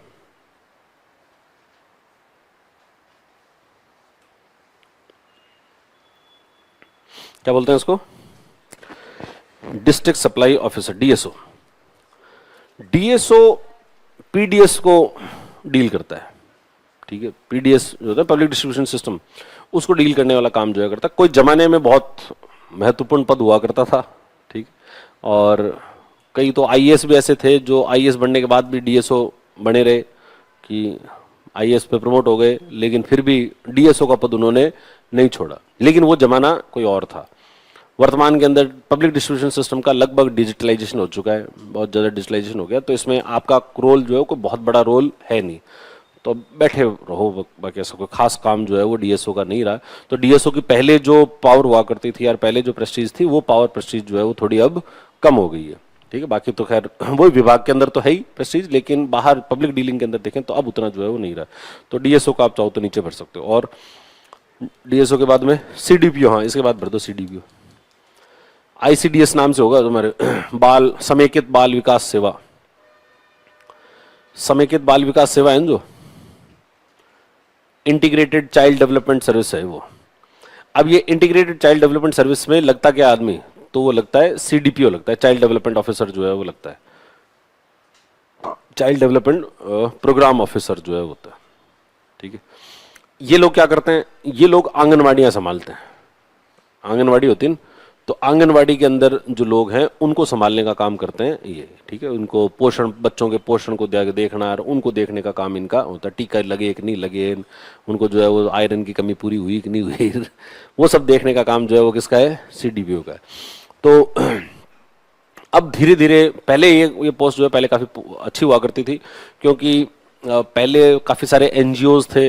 यूपीए सरकार जब थी तो उसमें एनजीओज बहुत ज़्यादा एक्टिव थे, और जब एनजीओज एक्टिव थे तब सीडीपीओ भी काफ़ी एक्टिव पोस्ट हुआ करती थी, काफ़ी अच्छा था। अभी भी अच्छा उस तरीके से है क्योंकि सीडीपीओ के अंडर में लोग बहुत होते हैं, मतलब सीडीपीओ के अंडर में, क्योंकि आंगनवाड़ी में बहुत सारे कार्यकर्ता हैं, तो आंगनबाड़ी वाले जितने लोग हैं वो सब आपके अंडर में ही आते हैं। तो कुछ कुछ जगह तो ऐसी है जहाँ आपके अंडर में 1000 लोग काम कर रहे हैं, तो आप 1000 लोगों के ऑफिसर हो, तो 1000 लोगों का ऑफिसर होना ही अपने आप में आपको ऐसा फीलिंग मिल जाएगी कि हाँ यार अपन है कुछ। तो लेकिन काम जो है वो ब्लॉक लेवल पर उन पर ही रहता है जो उतना एक्टिव या उतना जो है रिकग्निशन वाला काम नहीं है। तो सीडीपीओ लेकिन फिर भी एक ऑफिसर के रूप में अगर देखा जाए तो ऑफिसर के रूप में जितनी सेवाएं होती है, जो चीज़ें होती है वो तो इसमें मिली जाएगी, तो इसमें सीडीपीओ रख सकते हो। फिर इसके बाद में अब ये जो योजना सेवा है, योजना सेवा में क्या होता है, एम्प्लॉयमेंट एक्सचेंज ऑफिसर होता है बेसिकली। योजना वाले क्या होते हैं, ये क्या करते हैं, नाम जरूर योजना सेवा है लेकिन ये कोई योजना ही नहीं बनाते। ये लोग क्या करते हैं, रोजगार मेले लगाते हैं, रोजगार के संबंधी जो है बेरोजगारी भत्ते देने का काम ये लोग करते हैं, रोजगार से संबंध सरकार की कोई रोजगार प्रोत्साहन योजना चल रही हो तो उसको लागू करने का काम करते हैं, कहाँ कहाँ पर कौन कौन से उद्योगों ने कितने रोजगार जनरेट किए कितने नहीं किए, रिपोर्टें बनाते हैं अधिकतर। तो मतलब नेक्स्ट सर्विसेज की वापस तैयारी करने वाली सेवाएं है, ये सेवाएं हो तो मिल जाए। तो अगर मैं आदमी को तो थक ही गए तब तो नौकरी की नौकरी है, और थके नहीं हो तो फिर से तैयारी करनी है। तो या तो यहाँ इन सर्विसेज में फिर तैयारी करनी है, इसके अंदर ये जो कोई आप ऐसा नहीं मान सकते वे फाइनल सिलेक्शन हो गए। तो प्लानिंग सर्विसेज, प्लानिंग से तो ज़्यादा अच्छा है कि इससे जीएमओ भर दो, प्लानिंग वालों से तो जो है वो जीएमओ ज़्यादा अच्छा है सबऑर्डिनेट में। जूनियर मार्केटिंग ऑफिसर होता है जो मंडी में ही लगता है, लेकिन ये जीएमओज क्या है कि अभी एमओ उतने है नहीं, तो सभी मंडियों में सेक्रेटरी है नहीं, तो कई मंडियां ऐसी है जहां पर जेएमओ को मंडी का चार्ज जो है वो दिया हुआ है। तो आप हो तो जेएमओ लेकिन काम कौन सा कर रहे हो, मंडी मतलब मंडी सेक्रेटरी के रूप में आप काम जो है करने लग जाते हो। तो आप सबऑर्डिनेट होते हुए भी आप अपने हायर वाला काम जो है वो काम कर रहे हो। तो और भविष्य में मंडियों की संख्या जो है समय के साथ बढ़ेगी, और मंडियों की संख्या बढ़ेगी तो जीएमओज की वैल्यू जो है वो बढ़ेगी। और ये सर्विस क्या, नई नई सर्विसेज हैं, और नई सर्विसेज है तो आपके पास में भविष्य में जब भी कोई प्रमोशन के चांसेस बनेंगे या जो भी बनेगा तो उसमें आपकी जो प्रायोरिटी है उस प्रायोरिटी के अंदर आप हमेशा रहोगे कि आप कंपटीशन में जो है वो बहुत पीछे वो नहीं हो। तो इस वजह से जीएमओ, फिर जीएमओ के बाद में फिर इसके बाद में आप बढ़ो ये लेबर का होगा एक लेबर सबऑर्डिनेट सर्विस। ये तो होगी स्टेट सर्विसेज तो होगी ना पूरी, हुई कि नहीं हुई पूरी, RAS, RPS, accounts, cooperative, planning, industry, insurance, commercial tax, DSO, DTO, ICDS या सीडीपीओ, बीडीओ, लेबर वेलफेयर और मार्केटिंग ऑफिसर, इन सब की तो बातें चर्चा हुई गई अपने। अब जो है वो ये अधीनस्थ सेवाएं, अधीनस्थ सेवाओं में अपन ने एक तहसीलदार को चर्चा करी ली है, तहसीलदार के ऊपर रखी ली है। तहसीलदार के बाद में और कौन सी अधीनस्थ सेवा जो है वो अच्छी है, तो एक तो ये मैंने बताया था ये जो जीएमओ वाली अच्छी है, और जीएमओ के अलावा अधीनस्थ सेवा के अंदर अगर आपको रखनी है तो आप लेबर की होगी है श्रम कल्याण अधीनस्थ सेवा, 16 पोस्ट है। इन दोनों को आपको चाहो जहां ऊपर नीचे रख सकते हो। अलाइड के अंदर वैसे देखो, अलाइड के अंदर जो अच्छी पोस्ट है वो एक तो तहसीलदार अच्छी पोस्ट होती है, एक ऐसे अच्छी पोस्ट होती है एक्साइज इंस्पेक्टर की, लेकिन इस बार तुम्हारे एक्साइज इंस्पेक्टर की पोस्ट है नहीं तो उसको तुम्हें मतलब डिस्कशन करने का कोई मतलब ही नहीं है। फिर जो अच्छी पोस्ट है एक तो लेबर वाली है, क्योंकि लेबर का मैंने बताया लेबर वेलफेयर ऑफिसर जब इतना अच्छा है तो उसके अंडर का इंस्पेक्टर भी पावरफुल ही होगा। जब लेबर का ऊपर वाला अधिकारी जब शक्तिशाली है तो अधिकारी शक्तिशाली तभी बनता है जब उसके नीचे का इंस्पेक्टर जो है वो शक्तिशाली हो। तो लेबर इंस्पेक्टर जो है वो शक्तिशाली पद है, क्योंकि वही बात, लेबर के खूब सारे कानून है, उन कानूनों को लागू करवाने का काम इन्हीं का है। तो आप चाहे जेएमओ भरो चाहे आप लेबर इंस्पेक्टर भरो, दोनों जो है वो इक्विवेलेंट सी पोस्ट है। अलाइड के अंदर अच्छी पोस्ट में से एक ये है श्रम कल्याण अधीनस्थ सेवा। इसके बाद तो फिर सब वापस तैयारी करने वाली सेवाएं हैं, कोई सी भर दो भले, कोई फर्क नहीं पड़ता, कहीं भी भर दो, उनमें सब में ही मतलब ऐसा कोई बहुत आपको आनंद आने वाला ऐसा कुछ नहीं है। सब जगह सबऑर्डिनेट ऑफिसर जैसे सबऑर्डिनेट ऑफिसर है। इसके अलावा और कौन से बचा, फिर भी तुम्हें भरनी हो तो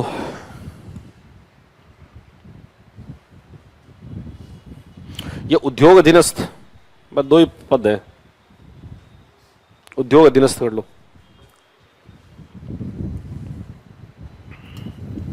इंडस्ट्री सबऑर्डिनेट,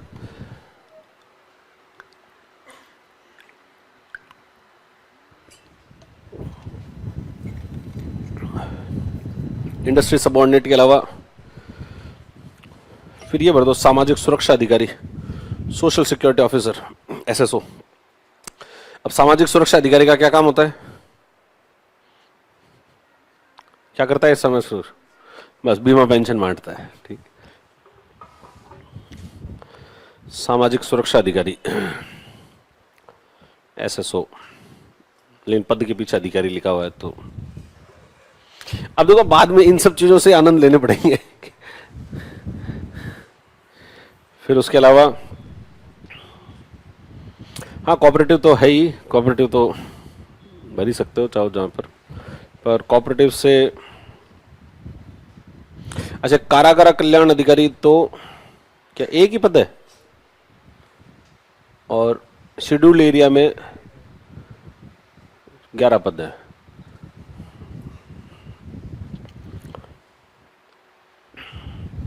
ये भर लो इसकी जगह, खाद्य एवं नागरिक रसद अधीनस्थ सेवा।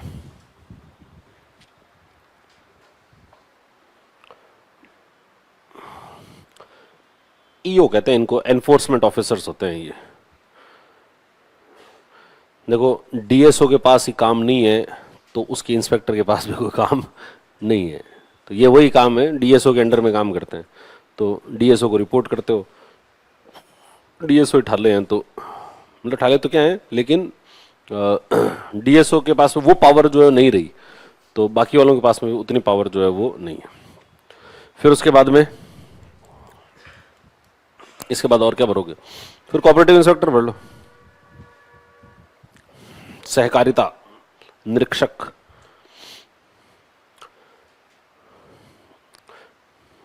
कोऑपरेटिव इंस्पेक्टर, कोऑपरेटिव डिपार्टमेंट ही कोऑपरेटिव है, सहयोग करता है, खूब सहयोग करता है। कोऑपरेटिव डिपार्टमेंट उन लोगों के लिए है जिनको वापस तैयारी करनी है। देखो बाकी कई डिपार्टमेंट्स तो ऐसे हैं जहां पर आपको तैयारी करनी है लेकिन विभाग आपका उतना सहयोग नहीं करता है। विभाग जो है वो आपको छुट्टी नहीं देता, बाकी लोग जो है वो काम का दबाव ज़्यादा होता है तो इसलिए कोई आपसे सहयोग नहीं करता उतना। लेकिन कोऑपरेटिव डिपार्टमेंट इसमें ऐसा नहीं है, इस विभाग के अंदर सहयोग ही सहयोग है, ठीक। एक सब के लिए सब एक के लिए, उस नारे पर ये काम करते हैं। तो सहकारिता विभाग जो है, सहकारिता विभाग किसके लिए है? आगे तैयारी करने के लिए। ये वही प्लेटफॉर्म है। रूममेट था, 4 दिन में जाता था एक बार, हाँ तो ऐसा गलती करता था लेकिन हाँ, लेकिन कोऑपरेटिव डिपार्टमेंट वाले सहयोग करते हैं। देखो अभी आजकल तो क्या, पहले तो मतलब कोई व्यक्ति, अब आजकल तो क्या फर्स्ट टाइम में बन जाते हैं, आरएएस में बन जाते हैं। पहले ऐसा नहीं होता था, पहले क्या ऑप्शनल होते थे, ऑप्शनल में आदमी कई साल तो ऑप्शनल पढ़ने पड़ते थे, फिर जाकर वो जो है कुछ, तो उसमें हमेशा ही कोई आदमी पहले फर्स्ट टाइम में कोई आरएएस आईएएस नहीं बनता था। तो पहले आदमी जब भी आरएएस लगता था तो सब शुरुआत के अंदर अलाइड में बनता था। तो अलाइड में बनता ही क्या था? कोऑपरेटिव। अधिकतर लोग जो है कोऑपरेटिव चूज करते थे। क्यों चूज करते थे? वो इसीलिए चूज करते थे क्योंकि उनको वापस तैयारी करनी है और उस डिपार्टमेंट के अंदर एक अंडरस्टैंडिंग है सब लोगों में कि वहां जैसे आप ज्वाइन करोगे ना, फर्स्ट डे आप ज्वाइन करोगे और उनको ऐसा लगा कि यंग आदमी है ना यार, ये तो कोऑपरेटिव में है, अरे तैयारी करो और आगे तैयारी करो। फिर वो अपने किस्से सुनाने लगे, हमारे साथ में वो आदमी था, वो कोऑपरेटिव में था, वो आज आईएएस बन गया, आज वो वहाँ आईएएस है, वो आज वो ये है। तो भाई वो खुद नहीं बन पाए होंगे लेकिन वो इस बात की वहाँ पर जो है खूब सारे ऐसे किस्से हैं उनके पास में जहाँ उन्होंने ये देखा है कि कोऑपरेटिव में आया आदमी, तैयारी की और वो किसी न किसी बड़े पद पर चला गया, कुछ समय बाद में जो है किसी बड़े पद के ऊपर चला गया। तो इसलिए सहकारिता जो है वो काफी अच्छा पद है, किन के लिए? आगे तैयारी करने के लिए। बाकी तो भाई सर्विसेज में डाइवर्सिटी है, जैसे मतलब कोऑपरेटिव का जो अधिकारी होता है ये इंस्पेक्टर होता है, इंस्पेक्टर से ऊपर जो एआर होता है राजस्थान कोऑपरेटिव सर्विसेज में। तो कोऑपरेटिव अपने आप में डिपार्टमेंट काफी डाइवर्स है, तो वो डाइवर्सिटी यहाँ पर भी है। लेकिन कोऑपरेटिव के साथ में दिक्कत ये है कि कोऑपरेटिव ऊपर वाले जो है एआर वगैरह उनके साथ तो अच्छा है कि उनके प्रमोशन वगैरह हो जाते हैं आसानी से। इंस्पेक्टर्स के साथ में प्रमोशन दिक्कत ये होती है कि इंस्पेक्टर्स के प्रमोशन नहीं होते, उतनी आसानी से प्रमोशन नहीं है, मतलब बहुत धीरे धीरे प्रमोशन होता है। मतलब कोऑपरेटिव के अंदर भी कोऑपरेटिव 2 ग्रेड है, कोऑपरेटिव ग्रेड 1, ग्रेड 2। तो आप पहले लोगोगे तो साहब ये तो ग्रेड द्वितीय लगा और फिर ग्रेड प्रथम बना, तो ये द्वितीय प्रथम करते करते वो कई साल निकाल देते हैं। तो आदमी को लगे हुए कोऑपरेटिव लगे हुए खूब साल हो गए और अभी तक तो क्या हो गया साहब, अभी प्रमोशन हुआ कि नहीं हुआ, हो तो गया लेकिन पद का नाम अभी तक चेंज नहीं हुआ, पद अभी भी कोऑपरेटिव इंस्पेक्टर ही है। फिर बाद में काफी मशक्कत करने के बाद आप एआर बनते हो, तो एआर बनने बनने में खूब टाइम जो है लग जाता है। तो कोऑपरेटिव्स के अंदर बड़ी समस्या है वो है उनके प्रमोशन को लेकर। लेकिन यहां पर आने के बाद प्रमोशन लेना नहीं होता है,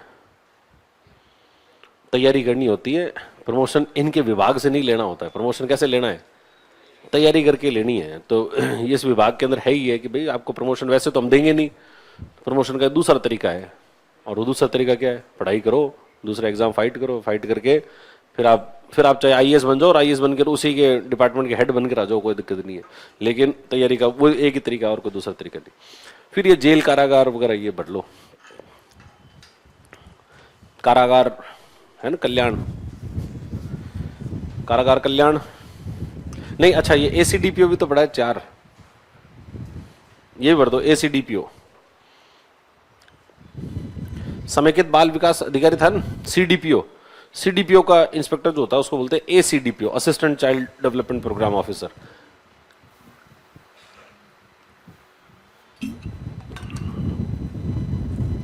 और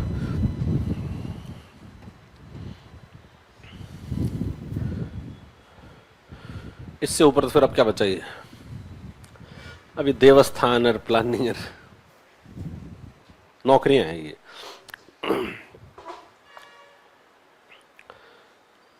इसके बाद देवस्थान भर दो लास्ट में, और लास्ट में भर दो प्लानिंग, नियोजन सेवा।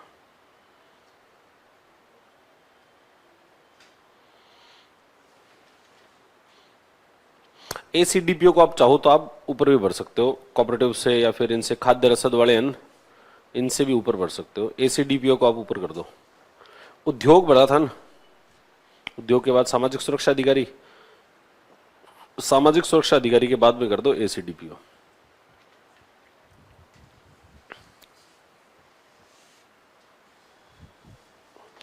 क्योंकि कई जगह पर एसीडीपीओ को सीडीपीओ के चार्ज दिए हुए हैं, तो एसीडीपीओ में मतलब बाकी कोऑपरेटिव वगैरह से इनसे ठीक है, वो पोस्ट इतनी खराब भी नहीं है। तो ये होगी साहब आपकी सर्विस प्रेफरेंस। तो सबसे पहले तो क्या लिखा, वापस बनाए देखिए एक बार फिर से, आरएएस, आरपीएस, तीसरे नंबर पर डीटीओ, चौथे पर आरटीएस, पांचवे पर लेबर वेलफेयर, छठे पर अब बीडीओ भर लो, अकाउंट्स भर लो, दोनों में से कोई भर दो। सातवें पर, सातवें क्या भरा है, मतलब सातवां क्या, आठवां होगा ना, आठवें क्या भरा है, एमओ भर लो। और 9वें नंबर पर एसीटीओ, कमर्शियल टैक्स ऑफिसर। 10वें पर इंडस्ट्री भरो ना यार, कोऑपरेटिव क्यों भरो। अरे तो महिलाएं तो क्या, महिलाएं तो भरेगी ना, तो जिनका है वो तो भरेंगे। और फिर कोऑपरेटिव,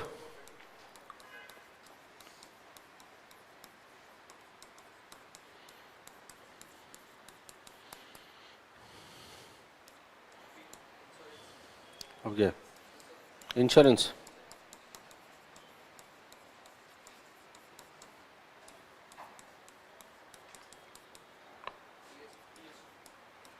डीएसओ, सीडीपीओ,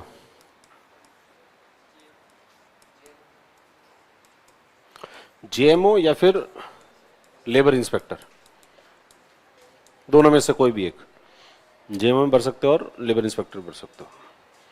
और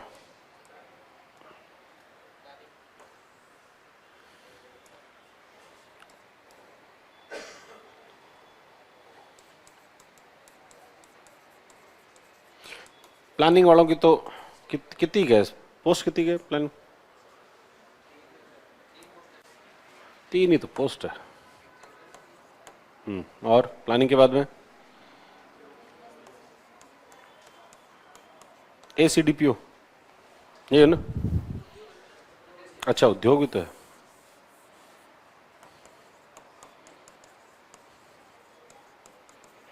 इंडस्ट्री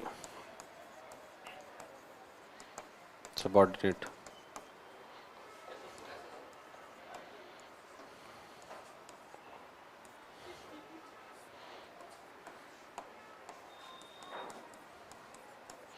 ACDPO। फिर एनफोर्समेंट, खाद्य रसद,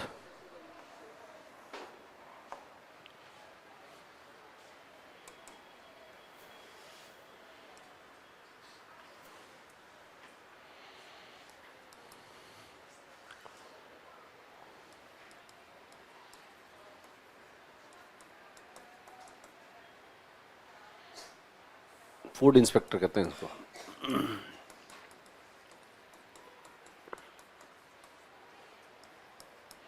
फूड इंस्पेक्टर के बाद में कोऑपरेटिव,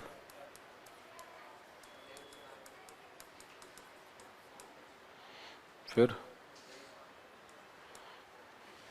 कौन सा? कारागृह, जेल वेलफेयर। जेल वेलफेयर में ये जो होते हैं ना बच्चों वाले जेल होते हैं, जो बाल सुधार गृह के अंदर बेसिकली जो है जाना होता है, वहाँ की रिपोर्टें बनानी होती है, क्या चल रहा है क्या नहीं चल रहा।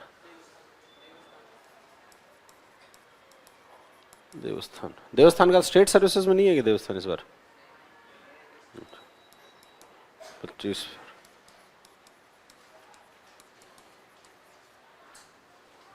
हो गई। हाँ हुई तो नियोजन प्लानिंग अब क्या रहेगी? हो गया ना, समाज कल्याण अधिकारी है, SSO होता है ना।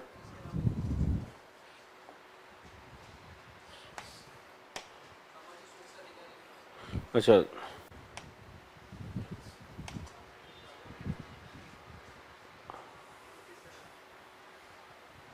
अच्छा ये जिला परिवेक्षा एवं, तो इसको भर लो, ऊपर भर लो थोड़ा सा, प्लानिंग से देवस्थान से ऊपर भर दो, यहाँ भर लो।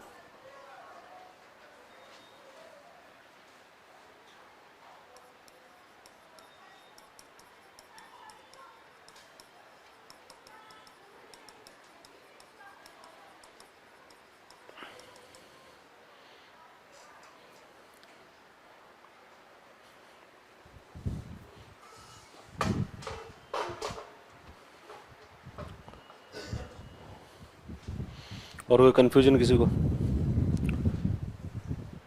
किसी सर्विस को लेकर? हम RPS में जाकर UPSC की तैयारी कैसे करोगे? ऐसे नहीं होता है।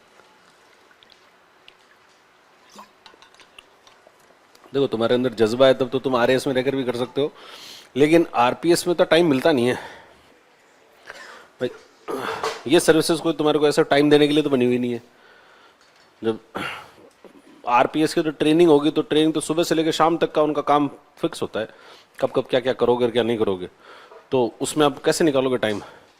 तैयारी का टाइम कैसे निकालोगे? तो तैयारी का टाइम नहीं निकलेगा।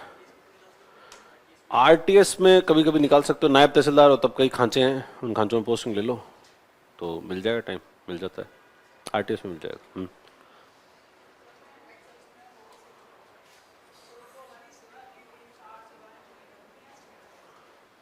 कितनी दी हुई है तुम्हारे सर्वे? कितने हैं? 8 में ही है, पूरे में से 8 में ही है सिर्फ।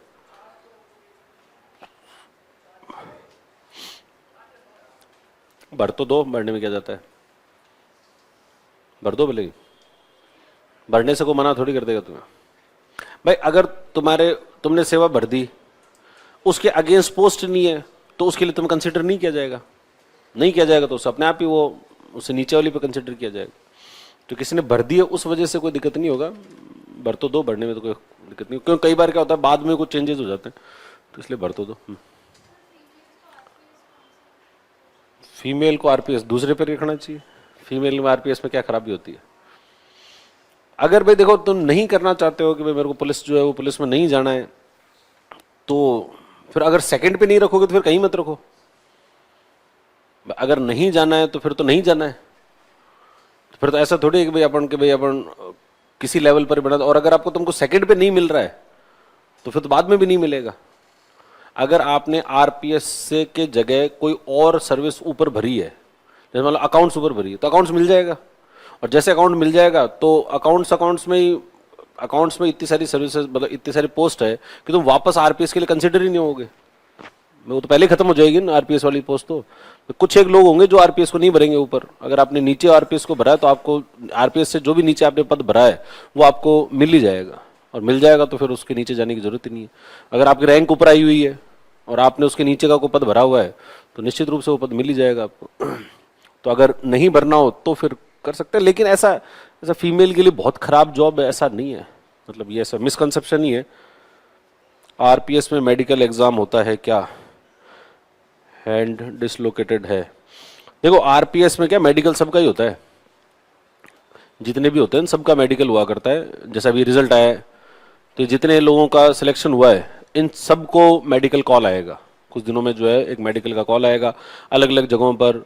जयपुर के जो होंगे उनको जयपुर में जाकर मेडिकल देना होगा, अजमेर के जो होंगे उनको अजमेर में जाकर देना होगा, जोधपुर के जो होंगे उनको जोधपुर में देना होगा। अलग अलग जगह के जो जहाँ के हैं उनको वहाँ का मेडिकल का जो हॉस्पिटल है, जो बड़ा हॉस्पिटल है, उस बड़े हॉस्पिटल में जाकर उनको मेडिकल एग्जाम मतलब मेडिकल करवाना होता है। और आरपीएस के लिए आपको कंसिडर करें तो उसके लिए एक तो आपके कलर ब्लाइंडनेस वाला टेस्ट अलग से होता है कि आपको दिखाते हैं उसमें आपको कलर ब्लाइंड हो या नहीं हो, वो आपको पता करने हो। एक फ्लैट फुट का होता है। फ्लैट फुट का मतलब होता है कि आपको खुद को जांचना हो तो फ्लैट फुट तो आप खुद भी जांच सकते हो भाई। घर पे आपका पाँव, मतलब जो कोई पानी लो, किसी चीज़ के अंदर पानी के अंदर अपना पाँव डालो और उसको फर्श पे चलो, और जैसे आप फर्श पे चले और मतलब ऐसे ऐसे बनता है, ऐसे दो बने ये, तब तो फ्लैट फुट नहीं है, ठीक है। और अगर वो एक ही बन रहा है पूरा का पूरा ही तो इसका मतलब फुट फ्लैट है, और फुट फ्लैट है तो एलिजिबल नहीं है। तो फ्लैट फुट वाले जो है वो एलिजिबल नहीं होते। पर इसमें भी अगर अपने घर पे ऐसा कुछ बन भी रहा है तो भी अपन को अपने आप को रिजेक्ट नहीं करना चाहिए। रिजेक्शन का अधिकार किसको दिया जाए? उन्हें दिया जाए। अपने आप को खुद ही रिजेक्ट करके नहीं मेरे तो ये होगा ही नहीं, मैं तो इसके लिए एलिजिबल नहीं। और तुम कौन हो ये डिसाइड करने वाले तो एलिजिबल हो कि नहीं हो? एलिजिबल हो या नहीं हो इसका डिसीजन कौन लेगा? वो मेडिकल बोर्ड लेगा। तो तुम मेडिकल बोर्ड के सामने जाओ, मेडिकल बोर्ड अगर तुमको कहे कि हाँ आप एलिजिबल नहीं हो तभी अपने आप को इनएलिजिबल मानो। बाकी खुद के लेवल पर किसी भी तरीके से अपन को इनएलिजिबल नहीं मानना है, ठीक है। इवन कई पद ऐसे होते हैं कि भाई मैं किसी डिसेबिलिटी वगैरह कुछ हो, दिव्यांग है, और वो ये कहे कि भाई मैं इसके लिए एलिजिबल हूँ या नहीं हूँ, तो आप तो भर दो उसको। अगर आप एलिजिबल नहीं हो तो वो जो डीओपीटी वाले लोग होंगे वो आपको उसके लिए कह देंगे कि भाई हाँ ये एलिजिबल नहीं है, तो वो आपको उसको पद में देंगे ही नहीं, वहाँ पे सर्विस को अलॉट ही नहीं करेंगे। तो सर्विस अलोकेशन करने का काम कौन करेगा? ये तो डीओपीटी करेगा। और डीओपीटी करेगा तो ये डीओपीटी वालों के पास में सारे नियम है, सारे कानून नियम उनके पास में पड़े हो, तो वो उन नियम से वो खुद डिसाइड करेंगे कि इसमें भाई ये जो अपनी सर्विस प्रेफरेंस है, ये सारी सर्विस प्रेफरेंस जाएगी जब तुम्हारा फाइनल सिलेक्शन हो जाएगा। तो फाइनल सिलेक्शन होने के बाद में ये सारी सर्विस प्रेफरेंस आरपीएससी से जाती है डीओपीटी को, और डीओपीटी इस सर्विस प्रेफरेंस के आधार पर आपको जो सर्विस है वो सर्विस अलॉट करता है, ठीक है। तो आप तो भर दो जितनी भी सर्विसेज जैसी भरनी है। और अगर आप उसके लिए वहाँ पद नहीं है आपके विरुद्ध या फिर ऐसा नहीं है तो डीओपीटी वाले आपके लिए उस पद के लिए आपको कंसिडर नहीं करेंगे, उससे नीचे वाले के लिए कंसिडर करेंगे। जैसे मान लो ये था कौन सा सर्विस थी, इंडस्ट्री। अब इंडस्ट्री में मेल की नहीं है, फीमेल की सर्विस ही है सिर्फ, ठीक है, ऐसा है ना, फीमेल की पोस्ट है, आपने भर दिया इसमें तो क्या होगा? कुछ नहीं होगा। बोलो डीओपीटी वाले कहेंगे कि हाँ ठीक है इसके अगेंस्ट तो पोस्ट नहीं है तो अपने को इसको इस पर कंसिडर करो कि इस आदमी को ये तो मिल ही नहीं सकती, ये नहीं मिल सकती तो क्या होगा? फिर उसके नीचे वाले कंसिडर करो कि ये वाली मिल सकती है क्या, फिर उस पर कंसिडर करेंगे। तो अपने आप ही पद जो है नीचे हो जाएगा। और डेफ जो है बहुत इंपॉर्टेंट डॉक्यूमेंट है, ये मान के रखना। तुम्हारे आगे जितनी चीजें डिसाइड होगी, तुमने प्री में फॉर्म भरा था वो इतना इंपॉर्टेंट फॉर्म नहीं था, बहुत इंपॉर्टेंट फॉर्म है। वो कौन सा है? डेफ। डेफ में आप जो भी भरोगे वो आपकी सर्विस हिस्ट्री तक जाएगा, तो इसलिए बहुत सोच समझ के भरना है उसको। मतलब कोई भी आपका, और जो बेनिफिट आपको मिलेंगे वो डेफ से मिलेंगे। अगर कहीं पर कोई रिजर्वेशन का बेनिफिट है और अगर आपने डेफ में नहीं फिल किया सब आप फिर उसके बेनिफिट के वो नहीं हो। जैसे मान लो कई लोग हैं, अगर किसी विभाग में कोई काम कर रहा हो, एनजी का कोटा होता है एक, नॉन गेजेटेड एम्प्लॉयज का कोटा होता है कि वे सरकार के अंदर राजस्थान सरकार के काम कर रहे हो, राजस्थान किसी जिला परिषद में काम करते हो, किसी पंचायत समिति में आप काम करते हो और आप नॉन गेजेटेड ऑफिसर हो, 5 साल का आपका नॉन गेजेटेड का टाइम हो गया है, तो आप एनजी के कोटे के लिए एलिजिबल हो। ऐसे ही एक डिपार्टमेंट का कैडर होता है, मंत्रालय कर्मचारी होते हैं, तो मंत्रालय कर्मचारी का एक अलग से जो है उनका कोटा होता है। तो अगर आप उसमें हो तो वो आप फिल करो, और अगर आपने वो फिल नहीं किया तो भले ही आप जो है वो थे मंत्रालय कर्मचारी थे, लेकिन आपको हो गया मेरे को तो बाद में पता लग रहा है, बाद में पता लग रहा है तो आपको उसका कोई बेनिफिट नहीं मिलेगा। ऐसे कुछ लोग हैं, मतलब हर साल ही होते हैं, हर साल ही ऐसे कई सारे लोग निकल के आते हैं जो बाद में कहते हैं अरे हम तो थे तो सही एलिजिबल, लेकिन उस समय हमको पता ही नहीं था, और नहीं पता था तो हमने वो फॉर्म में भरा ही नहीं। तो भाई नहीं भरा तो ये तो गलती आपकी है, और वो आपकी पूरी मतलब करियर ही खराब हो जाए, मतलब जो आपको पोस्ट ऊपर मिल सकती थी आपको पोस्ट दूसरी पोस्ट लेकर बैठे हो। तो इस वजह से अगर कोई रिजर्वेशन कहीं पर हो तो उसको उसी तरीके से जो है वो भरना चाहिए। गलत सूचना नहीं भरनी है, झूठ नहीं बोलना है किसी प्रकार का कि भाई ये, जैसे मान लो कि आपको आप सोचो कि मैं ये बात छुपा लूँ या वो बात छुपा लूँ, तो छुपाने वाली बातें जो है ना, मतलब वो कुछ एक चीज़ों में हो सकता है। कोई प्राइवेट नौकरी की आपने छुपा लिया, आपने कोई सरकारी नौकरी कर रहे हो और आप उसको छुपा लोगे तो वो कैसे छुपा लोगे, वो छुपाया नहीं जाएगा। आप पे कहीं किसी कोई केस लगा हुआ है, तो केस लगा हुआ है तो सब लगा हुआ है, वो तो बाद में पुलिस वेरिफिकेशन होगा तो उसमें वो सामने आएगी। तो अगर लगा हुआ है तो आप अभी तक कोई अपराधी घोषित थोड़ी हुए हो।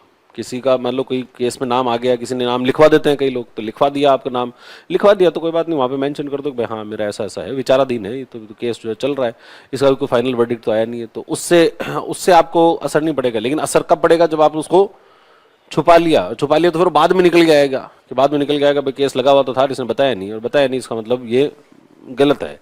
तो इसलिए ऐसा अगर कोई भी अपने पर हो, वैसे तो नहीं होगा तुम्हारे ऊपर ऐसा कोई केस, लेकिन अगर कोई भी ऐसी डिटेल हो तो उस डिटेल को अपन को वहां पर फिल करनी चाहिए। और इसलिए डैफ भरते समय जो है वो बहुत ध्यान रखना है, बहुत सोच समझ के भरना है। हम एनओसी डिपार्टमेंट से दोबारा लेनी पड़ेगी है, हाँ दोबारा लेनी पड़ेगी।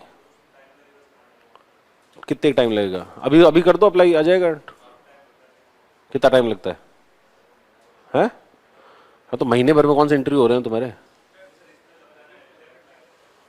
डैफ में लगाना थोड़ी होगा, डैफ में आप कहते ना अप्लाई किया हुआ है, उससे कोई दिक्कत नहीं होगी। इंटरव्यू वाले टाइम जो है वो जब आप इंटरव्यू देने जाओगे ना, देखो बहुत सारे डॉक्यूमेंट ऐसे हैं जो तुम्हारे उस समय चेक होंगे। एनओसी जो है इंटरव्यू के टाइम चाहिए होती है। देखो आप हायर मतलब दूसरी सर्विस के लिए जा रहे हो तो आपका एग्जिस्टिंग जो डिपार्टमेंट है उसको कोई आपत्ति नहीं होनी चाहिए इस बात पर, तो एनओसी तो जरूरी है। बिना एनओसी के काम कैसे चलेगा? भाई आपका एग्जिस्टिंग डिपार्टमेंट कहता है कि भाई ना ना इसने तो हमारा कुछ बकाया पड़ा है, इसका तो अभी हमारे से कुछ तनख्वाह लेके गया था, हमारे से कुछ बेनिफिट लिए हैं, हमारा कुछ कॉन्ट्रैक्ट साइन किया था, जिस कॉन्ट्रैक्ट में इसने कहा था कि मैं 2 साल तक नहीं छोड़ूंगा, 5 साल तक नहीं छोड़ूंगा, और आप बीच में छोड़ के जा रहे हो, तो अगले डिपार्टमेंट को आपत्ति होगी ना इस बात पर। आप एनओसी ले रहे हो, उसका मतलब डिपार्टमेंट को इस बात से कोई आपत्ति नहीं है कि आप अपने करियर में आगे जाओ तो भले जाओ, और उसको डिपार्टमेंट को क्यों आपत्ति होगी? कहीं पर जहां पर बेल्ट की नौकरियां होती हैं वहां कई बार आपत्तियां होती है कि भाई हम इस व्यक्ति को रिलीज नहीं कर सकते, बहुत क्रूशियल पोस्ट है, तो वहां पर जरूर होता है। बाकी सामान्यतः आपको एनओसी जो है एनओसी मिल जाती है, आराम से मिल जाएगी, कोई दिक्कत नहीं होगी। है इंस्पायर स्कॉलरशिप मिली हुई है, हाँ। हम्म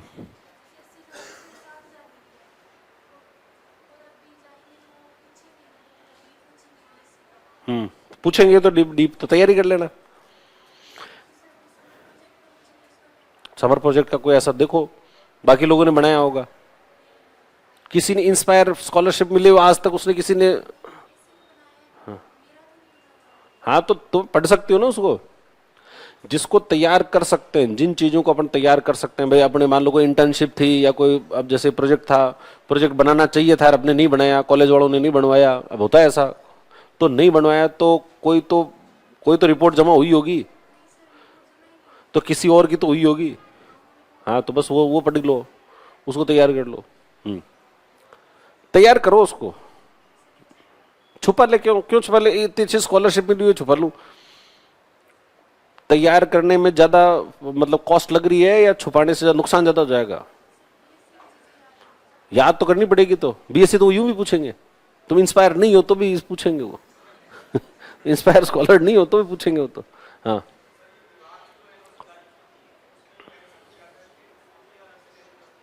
इंटरव्यू, अच्छा विभाग ने लिखा तो ठीक है, फिर कोई दिक्कत नहीं।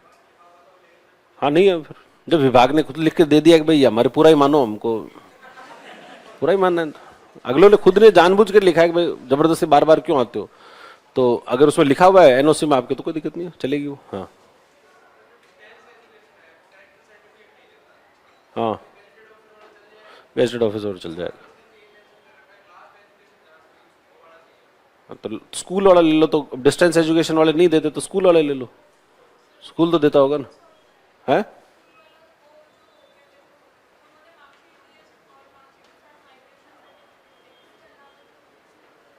कैरेक्टर सर्टिफिकेट नहीं देते हैं वो अलग से, हैं? दे देते हैं, ऐसा थोड़ी होता है। हाँ ले लो, क्या फर्क पड़ता है, प्रिंसिपल साहब दे देंगे, उनको कहो सर मैं बनने वाली हूँ, आरपीएस बनने वाली हूँ, यही लग के आऊंगी, सीओ लग के सर, दे देंगे दे देंगे, अरे ऐसे को मना नहीं करता है। हाँ, और डोमिसाइल सर्टिफिकेट तो चल जाएगा ना, 2 साल पुराना, तुम मूल निवासी तो 2 साल में तो चेंज थोड़ी हो जाओगे यार, मूल निवासी तो मूल निवासी हो। हाँ, लास्ट एजुकेशनल इंस्टीट्यूशन लिखा हुआ है ना उसमें, हाँ तो कॉलेज का ही चाहिए।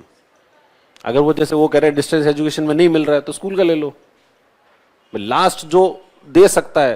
अब डिस्टेंस एजुकेशन वाले कैसे कैरेक्टर सर्टिफिकेट, वो कैसे सर्टिफाई करेंगे कि तुम्हारा कैरेक्टर कैसा था, उन्होंने देखा ही नहीं तुमको कैरेक्टर में, तो क्या किसने देखा है लास्ट, स्कूल ने देखा है, तो स्कूल सर्टिफाई कर देगा कि भाई उसका कैरेक्टर जो है कैसा था, ठीक था नहीं था।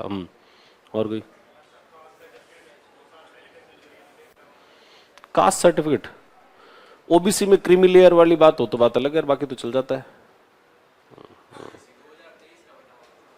हाँ तो चल जाएगा, ऐसा कुछ नहीं होगा कास्ट सर्टिफिकेट में आपको। है 6 माह लिखा हुआ है, देखो 6 माह लिखा हुआ है तब तो अपडेट कराना ही है उसमें। जिन चीजों के अंदर सिंपल सीधे सीधे लिखा हुआ है कि ये 6 माह में चलेगा तो फिर वो उसके लिए सोचने की जरूरत नहीं है। आरपीएस में हाइट चाहिए होती है ना, फिजिकल क्राइटेरिया है, हाइट का भी क्राइटेरिया है आपके, मतलब फिजिकल क्राइटेरियाज होते हैं, मतलब कई लोग जो है जिनको हाइट के कारण नहीं मिला, अपने हैं पृथ्वी सर है, पृथ्वी परमार है, तो 56वीं रैंक थी, 56 रैंक थी, आरपीएस मिलना चाहिए था, लेकिन आरपीएस नहीं मिला, हाइट कम है इसलिए, तो फिर आरटीएस मिला, तीसरा जो आरटीएस भरा हुआ था तो आरटीएस मिला उनको।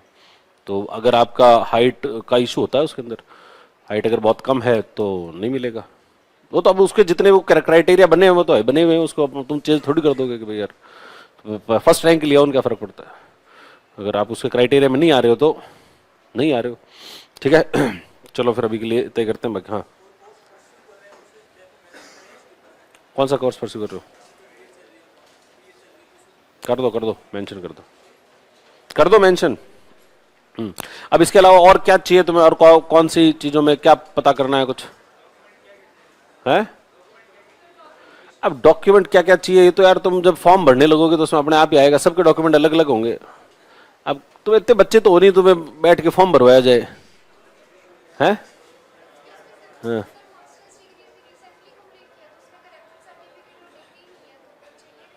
डिग्री तो चाहिए कि नहीं, कैसे नहीं? कब की है कंप्लीट? प्रोविजनल तो है, प्रोविजनल तो मिल जाता है, प्रोविजनल चल जाती है।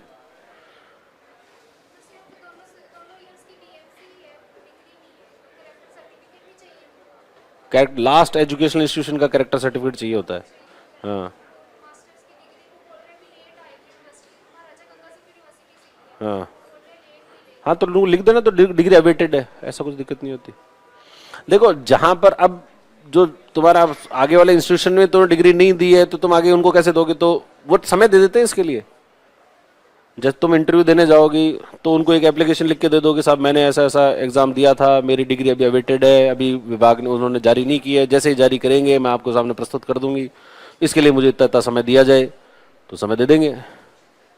ऐसे बहुत वो फ्रेंडली लोग हैं वो, ऐसे इंटरव्यू देना तुम्हारा अधिकार है, तुमने इसको अर्न किया है, तो उनका कोई ऐसा एहसान नहीं कर रहे इंटरव्यू लेके वो, लेकिन हाँ वो डॉक्यूमेंट आपसे मांग सकते हैं, लेकिन जो डॉक्यूमेंट मतलब पॉसिबल ही नहीं है आपके लिए प्रोड्यूस करना, तो वो डॉक्यूमेंट के लिए आपको टाइम मिलेगा, लेट्स इट, उसमें और कुछ नहीं होगा। ठीक है। हाँ तो बताओ और क्या करना है तो इसके अलावा, और कुछ ऐसी चीज जिसके ऊपर क्लास लेनी चाहिए? कुछ नहीं है।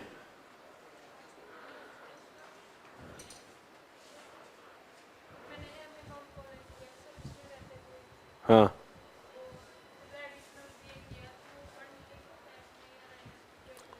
भर दो ना, क्या दिक्कत है? हाँ बीए वापस किया है, पहले एमए किया और फिर, ठीक भर दो तो, भर दो। पर वो अब वो पूछेंगे फिर उसको क्वेश्चन, तो जब तुमने इतने अच्छे से किया ही है तो ये तो अच्छी बात है। मेरे को इतनी सर्विस में रहते रहते अगर जो है वो नॉन कॉलेजिएट पढ़ाई कर रहा है तो पढ़ाई करने वाले को व्यक्ति को बुरा क्यों मानेगा, कि तो अच्छी बात है ना। हाँ हाँ तो अच्छी बात है। तो ग्रेजुएशन होते ही सर्विस लग गई थी तो आपने हायर एजुकेशन के बारे में सोचा, उसके लिए कुछ मेहनत की। हाँ हाँ हाँ हाँ हाँ हाँ फिर एमए किया था लेकिन पूरा नहीं हुआ। हाँ हाँ तो पेपर ड्यू हुआ, पूरा हुआ कि नहीं हुआ? अच्छा वो फिर एमए छोड़ दी। हाँ फिर पॉलिटी से एमए कर ली। Very good. वापस बीए कर ली, फिर एडिशनल बीए कर ली हिंदी से। हाँ क्या बात, शानदार प्रोफाइल है ये तो। अरे बढ़ना चाहिए, बढ़ना चाहिए। वो पहले वाला इकोनॉमिक्स वाला मत भरो, भले ही भले दूसरे तीसरे वाला तो भर दो। वो तो भर दो।